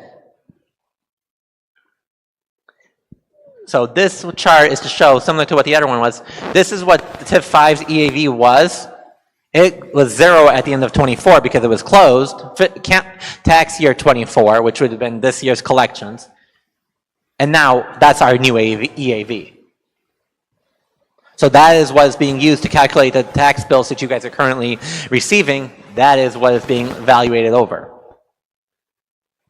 This is just to show what proportion of the EAV in town for the last 10 years was related to the TIF versus what's your guys's. This is to show what the overall tax rate of Will County, so 95% of the residents in town, or the majority, what we can see is your tax rate as a whole. This is from the village's perspective and the school districts and Will County, every taxing body within the confines of University Park. Once upon a time in 2019, you guys were at over 16%.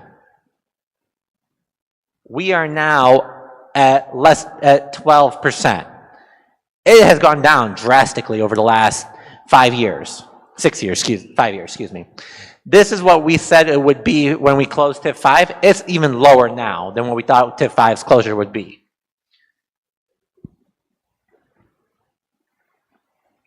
Now, these are the same tax bills that we showed when we had the presentation in regards to the closure of TIF 5. You can see how the tax bills have changed over the last 5 years.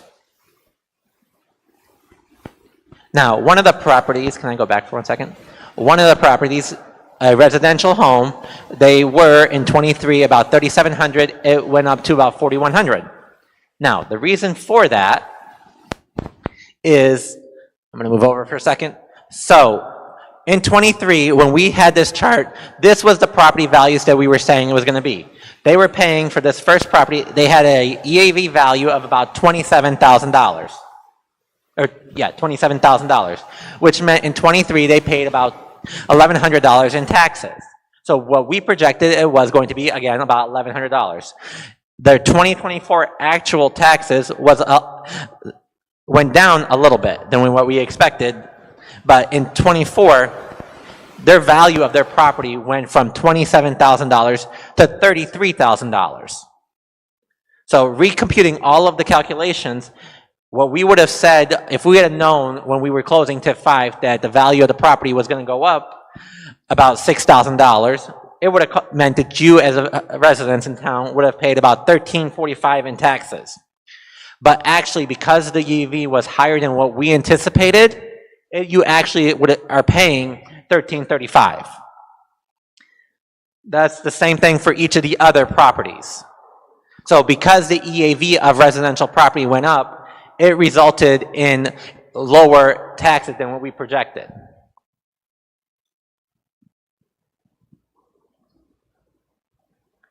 So this chart is similar to what we showed last year. These are the three before the TIF closed.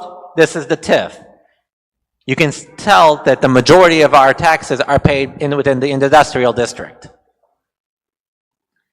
This is the 2024 property taxes.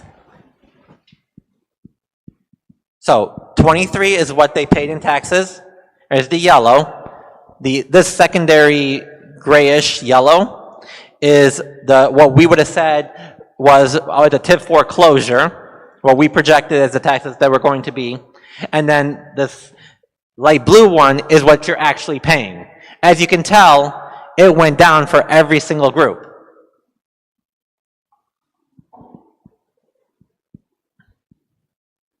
Except for residential, but I'll explain why residential went up.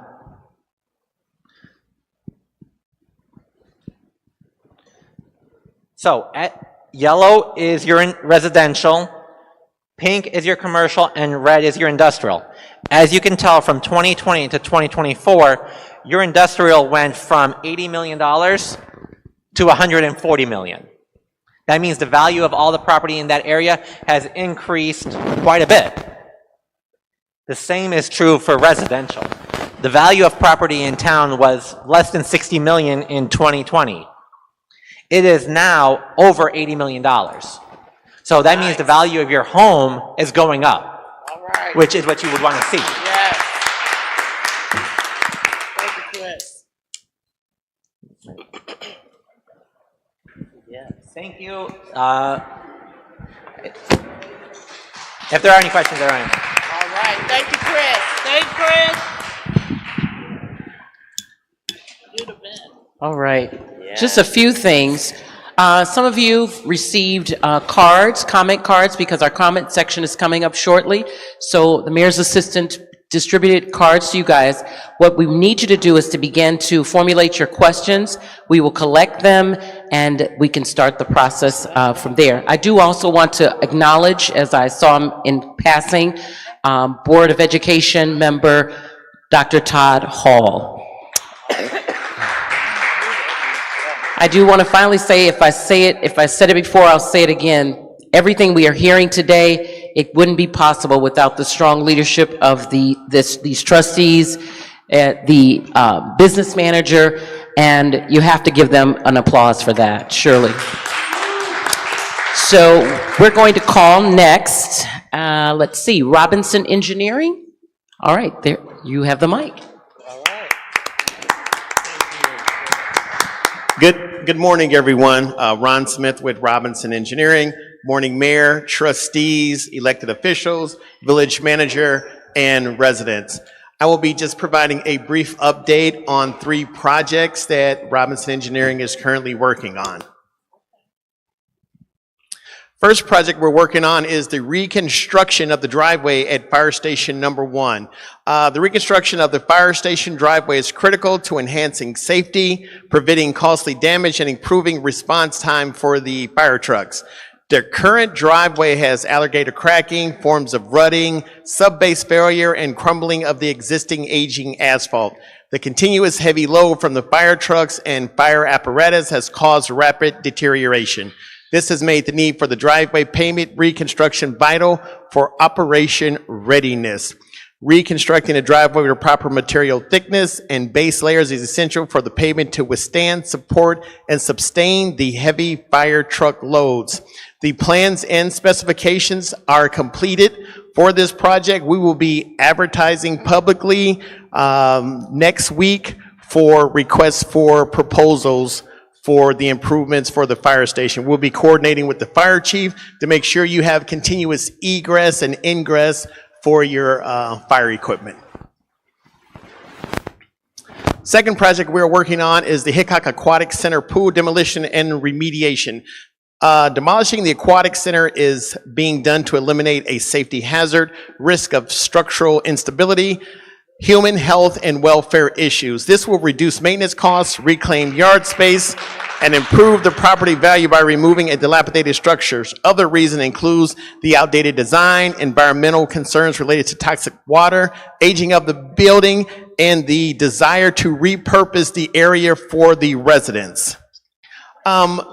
Those two projects are being funded by a grant from Will County using ARPA funding.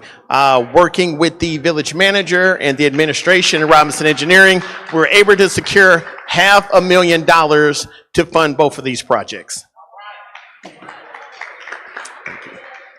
The last project we'll be working on is the Sullivan Lane Cul-de-sac Stormwater Management Project. To resolve overland flooding from the accumulating stormwater, a professional drainage system must be installed to collect the stormwater at low points and direct this stormwater to the municipal sewer system.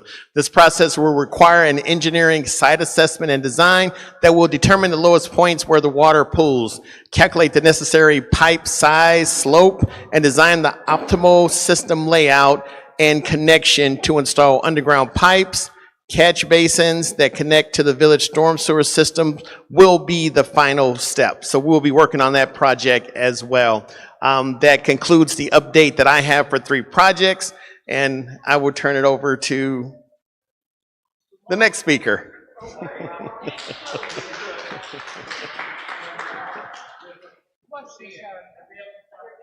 I would just like to add. Okay. You are the University Park engineer? No, I'm not. I'm just a consultant doing some work on a couple of projects. I'll start it. While we're setting up for the next presentation, I also wanted to add, I think Ron touched on it, but that those 2 projects, specifically the Fire Station 1 driveway reconstruction and Hickok demolition pool, that money was reallocated from the Will County ARPA grant that I had applied for, where we got the $500,000 for the lead pipe remediation. However, because of some of the issues going on with our, the court issues going on with Aqua, Will County decided that, we had to reallocate that money. So that is how, that is where that funding is coming from, as well as this next presentation. This is from CEJA grant money that I received also from the state. All right, thank you, George. Thank you, Liz. All right, good morning, everybody. Good morning, Mayor, trustees, electives, and residents. It's a honor to be here. I'm with Revere Consulting. We are an EV charging company. We're headquartered in the Chicago Southland. We are minority owned, and over the last 10 years, we've done about 6,000 EV charger installations across the nation. And before I jump into the project that we're working on with University Park, I wanted to share a quick overview of the EV market in the Chicago Southland. As of mid-2025, there was 145,000 EVs registered statewide, and that was a 50% year-over-year growth. So there's a huge growth when it comes to the electric vehicles that individuals are acquiring. The last 3 months was one of the highest growths in the nation. There was about 440,000 EVs that were acquired. The state of Illinois right now has about 1,000 public DC fast charging stations. So those are the charging stations that can charge a vehicle within 20 to 40 minutes. And by 2030, since it is expecting 1 million vehicles, it will need 7,000 DC fast charging stations. In this map right here, the orange dots, those are the DC fast charging stations within that area. And as you can see, in the Chicago Southland and around University Park, there are no DC fast chargers available right now to the public. So this is an excellent project and fantastic timing for University Park to be jumping into the EV charging. Ron, if you go to the next one. When we work with cities, villages, and we talk about public EV charging, there's 3 key areas that we focus on. One's the economic development of the ability to have charging and the foot traffic and drive. 2 is going green, promoting sustainability and lowering greenhouses. And number 3, which is always exciting when you're investing money into the community, is revenue generating. So I'm hoping, Chris, next time you're up here talking about all the revenues that the village is generating, we'll talk about EV as well. If you want to go to the next one. Here's the high-level overview of the project that we're working on. There's going to be a total of 12 different chargers. 10 of those are going to be at the metro station on both lots. They are dual chargers, so they're each able to charge 2 cars at the same time. Those are level 2 chargers. So typically they can take between 3 to 6 hours to charge a vehicle, but based on where they're being located in the metro station, that's strategically placed there. The second area where we're putting EV chargers is in the golf course, and that's going to be 2 DC fast chargers to be able to charge vehicles between 20 to 40 minutes.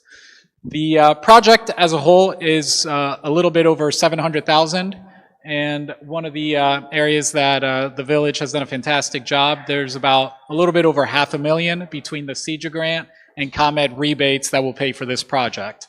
So out of the 100%, 75% of the cost is going to be covered between the CEJA and ComEd rebates. And just if you go back just one last item, Ron, there's a quick graph, which I know is a little bit hard to see right now, but going back to the revenue piece of the EV chargers, one of the challenges of trying to identify exactly how much revenue you can obtain is revenue is based on utilization. So the more the chargers are utilized, the more revenue the village is going to receive. However, without any historical data, that's difficult to predict. And in this chart, what we have is if you look at the bottom, which is about $20,000 for the year, that's at 1.5% utilization. So one way to think about that is in 24 hours, that's assuming that the chargers are charging for 22 minutes per day. And as you go on to 3% or 43 minutes per day, that's 40,000. And the last one that we have there is if you look at it 10%, that's 2 hours and 24 minutes per day. That would be 150,000 in revenue for the village. And as the EV population is going to grow throughout the years, so will the utilization of the chargers as well. And just really quick, a little bit hard to see on here as well, but what we've identified is where the chargers are going to be going, both in metro stations and in the corner of the golf course. And we're currently working with Robinson Engineering to have the engineering finalized.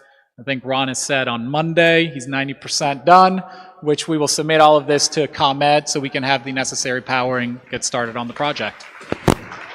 Thank you very much.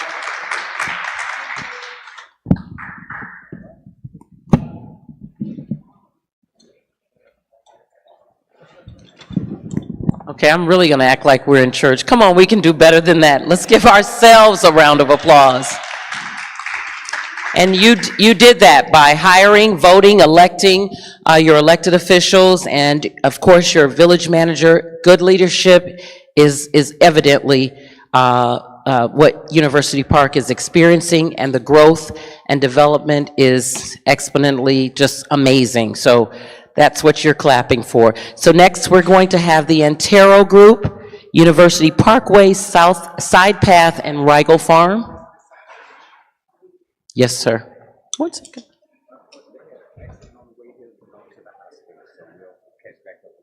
Okay. Okay. It's from what company? Okay. Unfortunately, and we send our prayers to the Antero Group, the individual who was coming today had an unfortunate accident, is on the way to the hospital. So yes, let's keep them in our prayers. So we'll have, let's see, I can't see myself. What's Venture One? Yes, Venture One. You need this over there?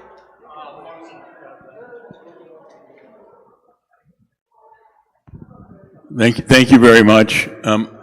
Many of you know me. I'm with Venture One Real Estate. We're a developer here. We've been investing here in University Park for 25 years. It was great listening to everybody, and thank you for having me here today. I've also have with me Katrina Ray from the Illinois Economic Development Corporation to talk a little bit about incentives and TIFs in terms of our future development. Over the last 25 years, we've invested in over 300 acres of land here in University Park and have built close to $350 million worth of industrial properties. These properties are one of them is in TIF 5, which you heard about earlier. That's now paying taxes into the community. The other two, the Amazon building and the Ryerson building, are in new TIF 7, which is on Central Avenue right at Steger Road. Both of those about 1 million square feet. Total employment from those projects are about 2,000 jobs for the community. Over the last few years, our developments have brought to the community about $4 million of impact fees, permit fees. We rebuilt Craig Park for about $500,000 and increased the signalization at Central and Steger Road.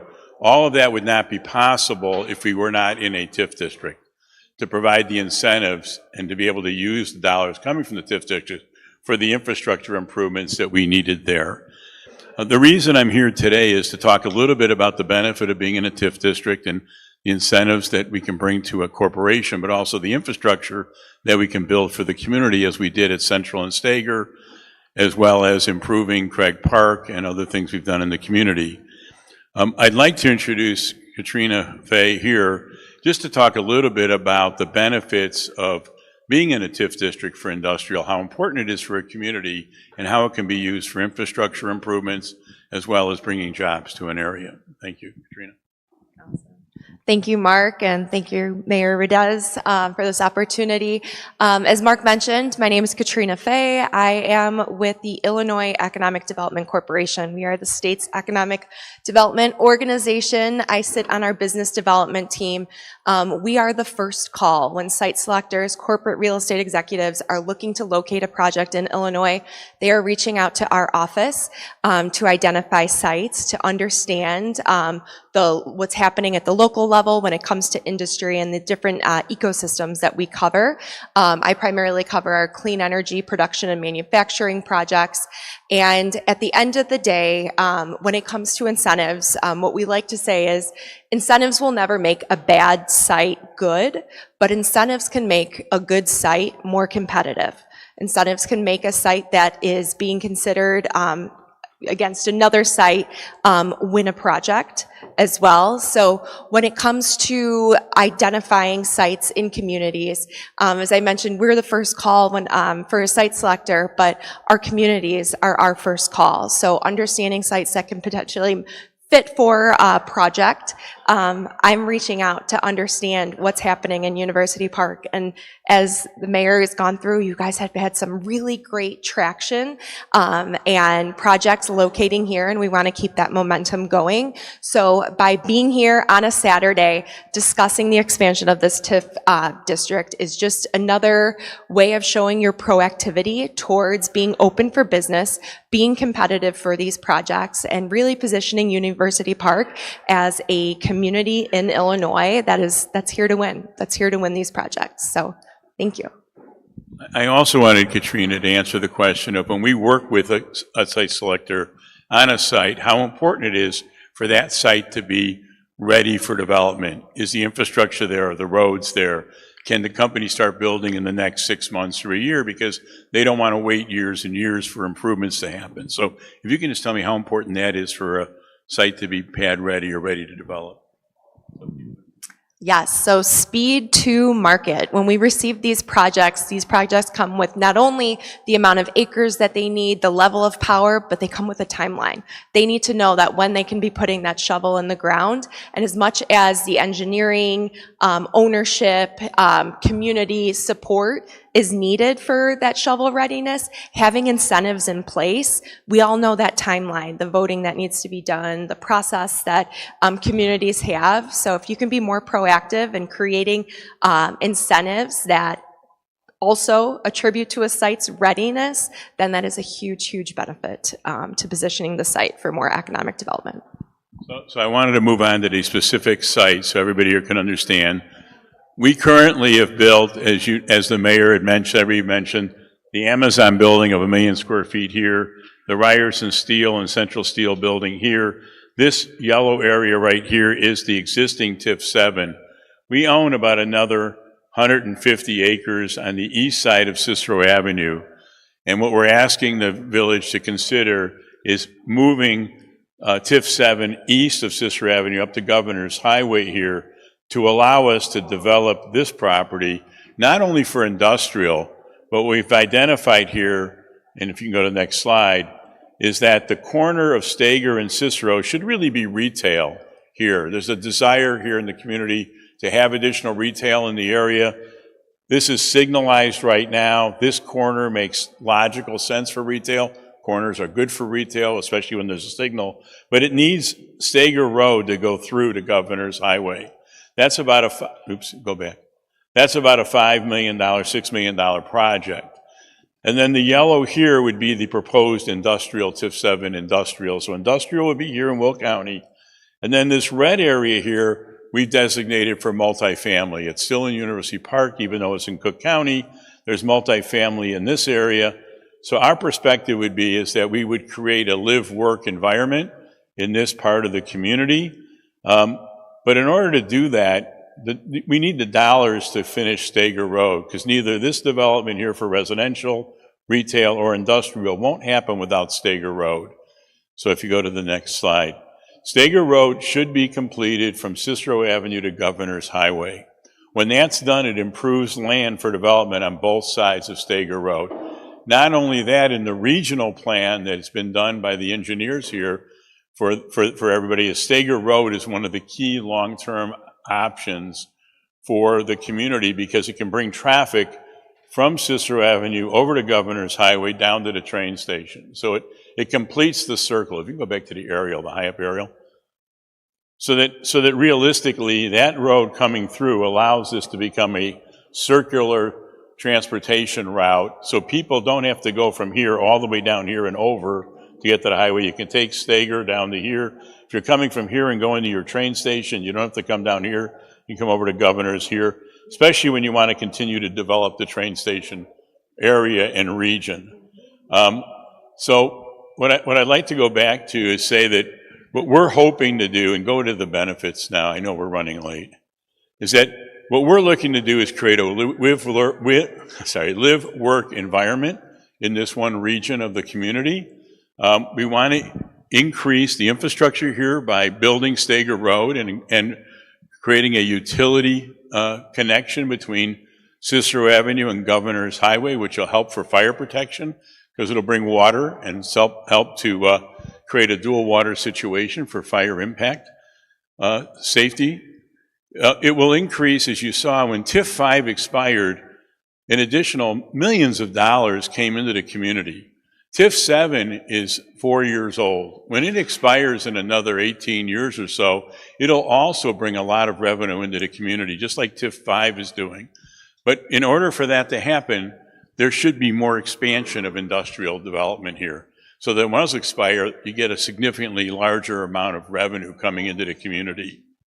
So, yeah, and that expansion in our area would be about 2 million square feet of industrial space. To give you perspective, that would be approximately another 1,000 jobs for the region, plus multifamily residential, plus some retail. So from our perspective, we just would like the village to consider expanding TIF 7 east of Cicero Avenue to create this live-work environment so that we can create additional jobs for the community and increase the infrastructure in the region. Thank you. Any questions?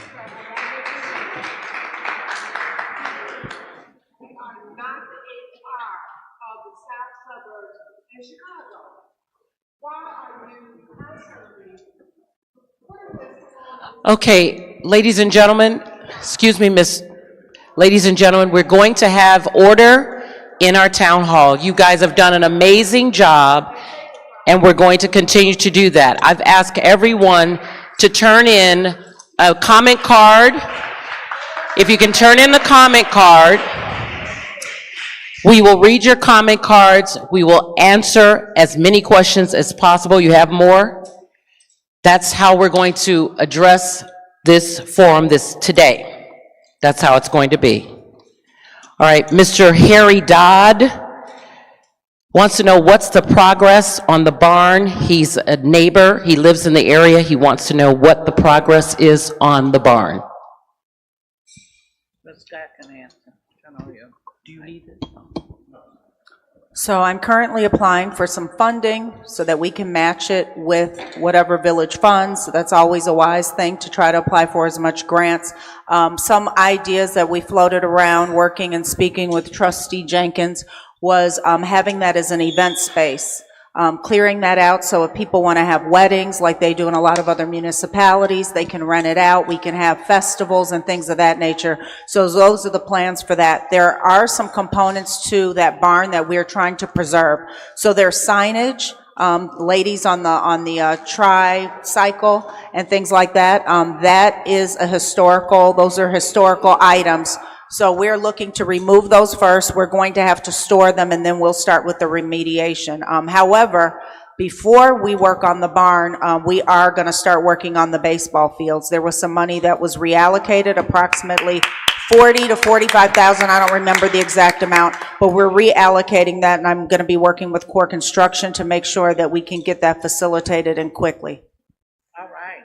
Thank you, Manager Scott. Thank you, Mr. Dodd, for your question. The next question comes from Jean Cisnero. Please forgive me if I'm pronouncing that wrong. Many of the Latino and Hispanic residents have felt an increase of fear, in the everyday responsibilities like going to the grocery store, shopping, or even just going to work. Has the village had any contact from the federal government to assist with ICE raids?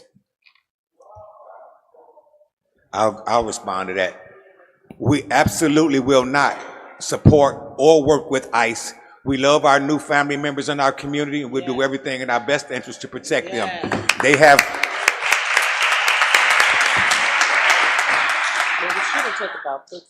have blended into the community well, into the school district well, and we consider them as neighbors as well. So it's unfortunately that the climate in Washington doesn't see it that way, but in University Park, we will not interfere with ICE, but we definitely will not assist them in any manner whatsoever. So you guys can count on that, and I'm quite sure I share that sentiment with all of the board members that are here today and the rest of the community. So you're rest assured, Mr. Cisneros, we're good. We're good. Okay, and thank you, Mr. Cisnero, for your question, your comment. This question is definitely for the community. Kevin, this is for you. It's where will the new dance class be held? Have we considered ages 15 through 18? Is there a cost? By Ms. Deborah Taylor.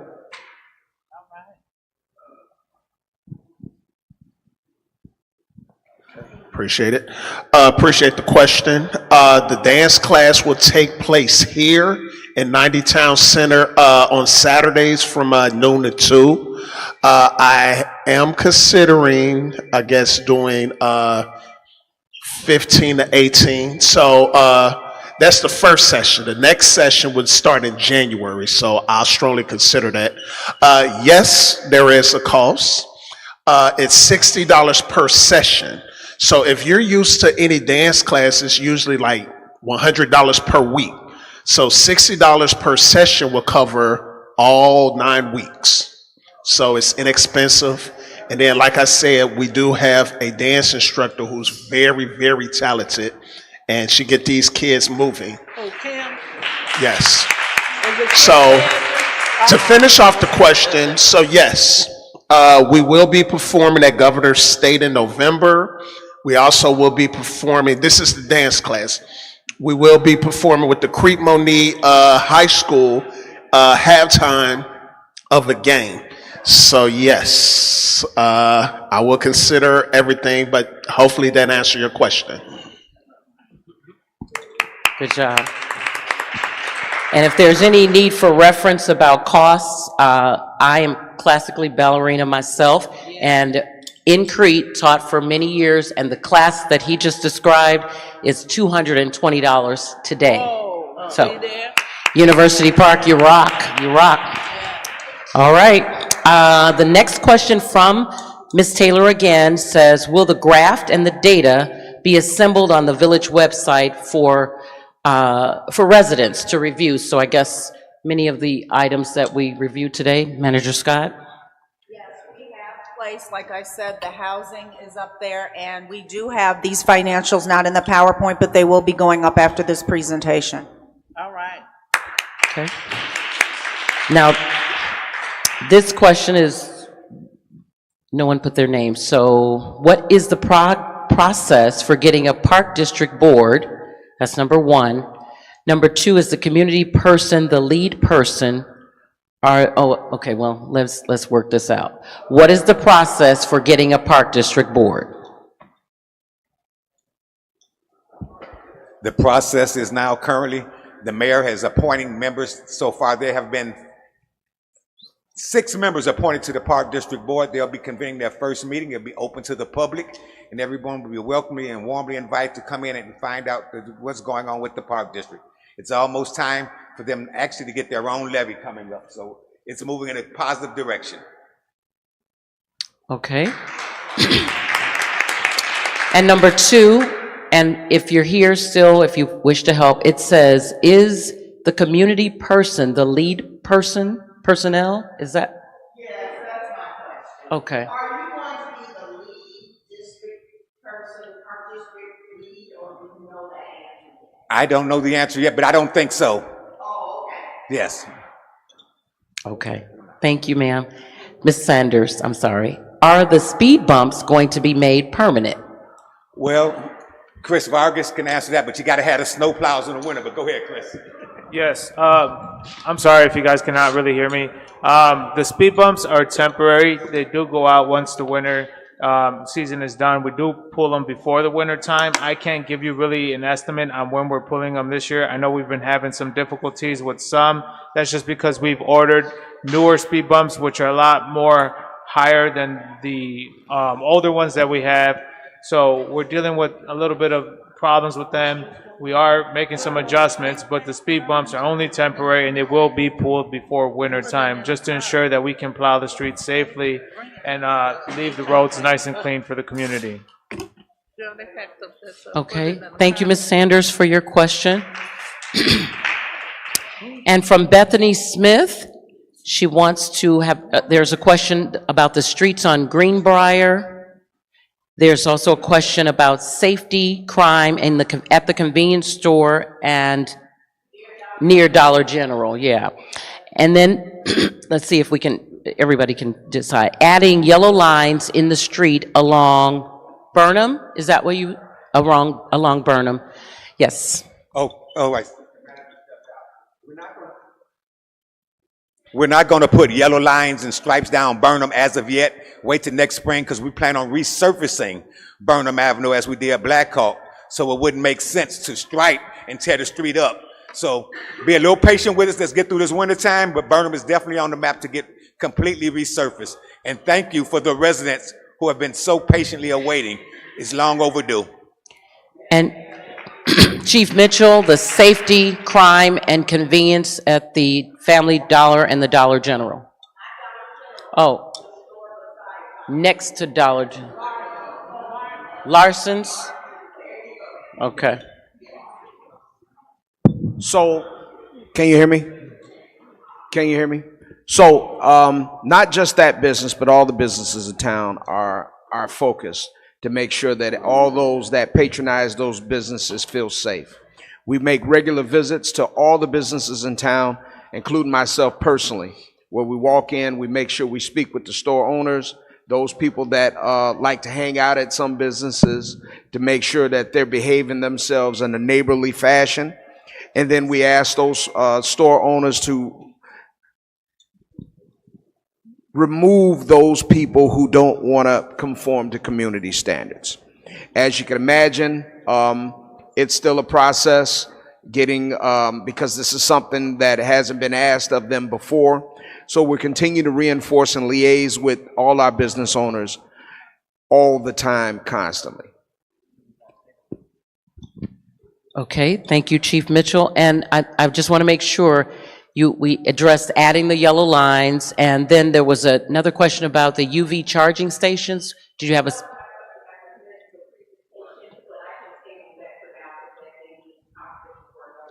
Okay, okay. Thank you so much for your questions. All right, what is the, this is from Robinson Construction. It says, what is the estimated timeline for the Hickok Pool project? Scotty. Manager Scott. And will the, pardon me, Manager Scott, and in addition to that question, will the area be fenced off while in progress? Question was, what is the time frame for the Hickok Pool project, and will the area be fenced off while in progress? Yes, and let me say this. So it's a little more detailed than just demoing like we did. Some of you may be familiar with the White House that was on Stunkel across, right adjacent to 500 Crossing. So that was a simple demo. We applied for grant funding for that through Will County. It was $50,000 for that demo, so that was no cost to the village. The difference now is that there is all kinds of remediation that needs to take place along with that demo because it's so old.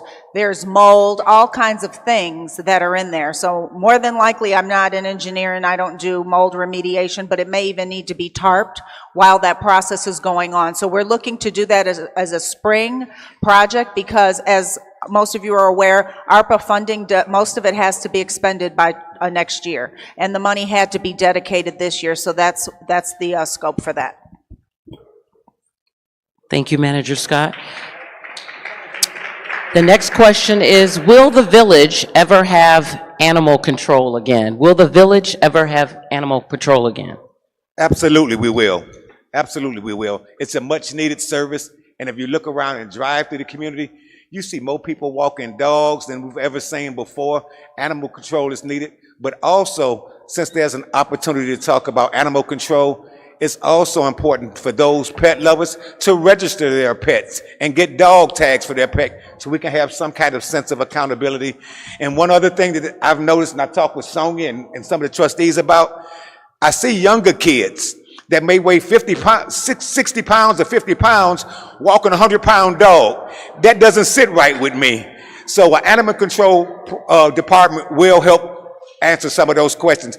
We definitely understand that there's a need for animal control. I'm a strong advocate for it, and I don't think you'll get any pushback from any council member up here regarding that. So yes, it's just it's delayed but not denied. We'll put it that way. And our final question is from, thank you so much, whomever asked that question. Awesome, awesome. Okay, thank you. What's your name? Thank you, Mr. Washington. The next question is from Lolita Perkins. She asked, can we please have a traffic light installed at Drayle Road and Governor's Highway? That intersection is very unsafe. I've witnessed too many accidents there. It's also a traffic jam at Stunkel and Governor's Highway. Traffic jams every day coming and going, early morning and evenings. Traffic light opposed to, she suggests a traffic light opposed to the four-way stoplight. We'll look into it. I don't want to say yes or no, just saying anything to please folks. And let me say this, that abuts a state road. So we can't throw up lights and all that, but we can reach out to the county and they do their own traffic and feasibility studies. And if they make that determination, then we can move forward. But I will make that suggestion. Thank you. Mm-hmm. All right. All right, Kimberly. We thank you guys so, I missed one?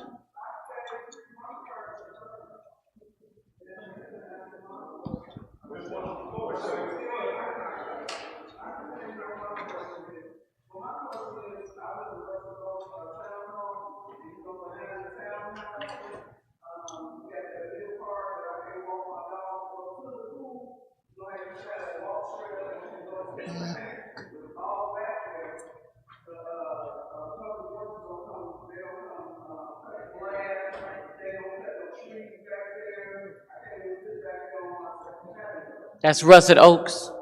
Okay. Okay.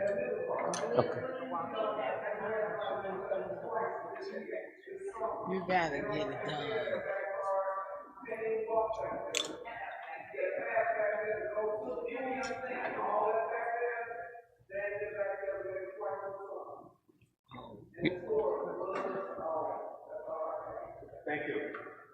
Thank Yes, you. my apologies about that. Yes, so the start of the season, we tried to start targeting the walking paths. Fortunately, it was something that we were not able to continue. We did deal with multiple things that were major factors in that. We had issues with the machinery as far as what we used to go and cut back there. I'm not saying that we're going to keep neglecting that. No, that's something that has been on my radar. Stuff that maybe we're trying to touch before the winter time. Once again, I do apologize about that, but I can assure you that it is going to get done, and we are going to start paying more focus to that. That was part of one of the new purchases that we had as well.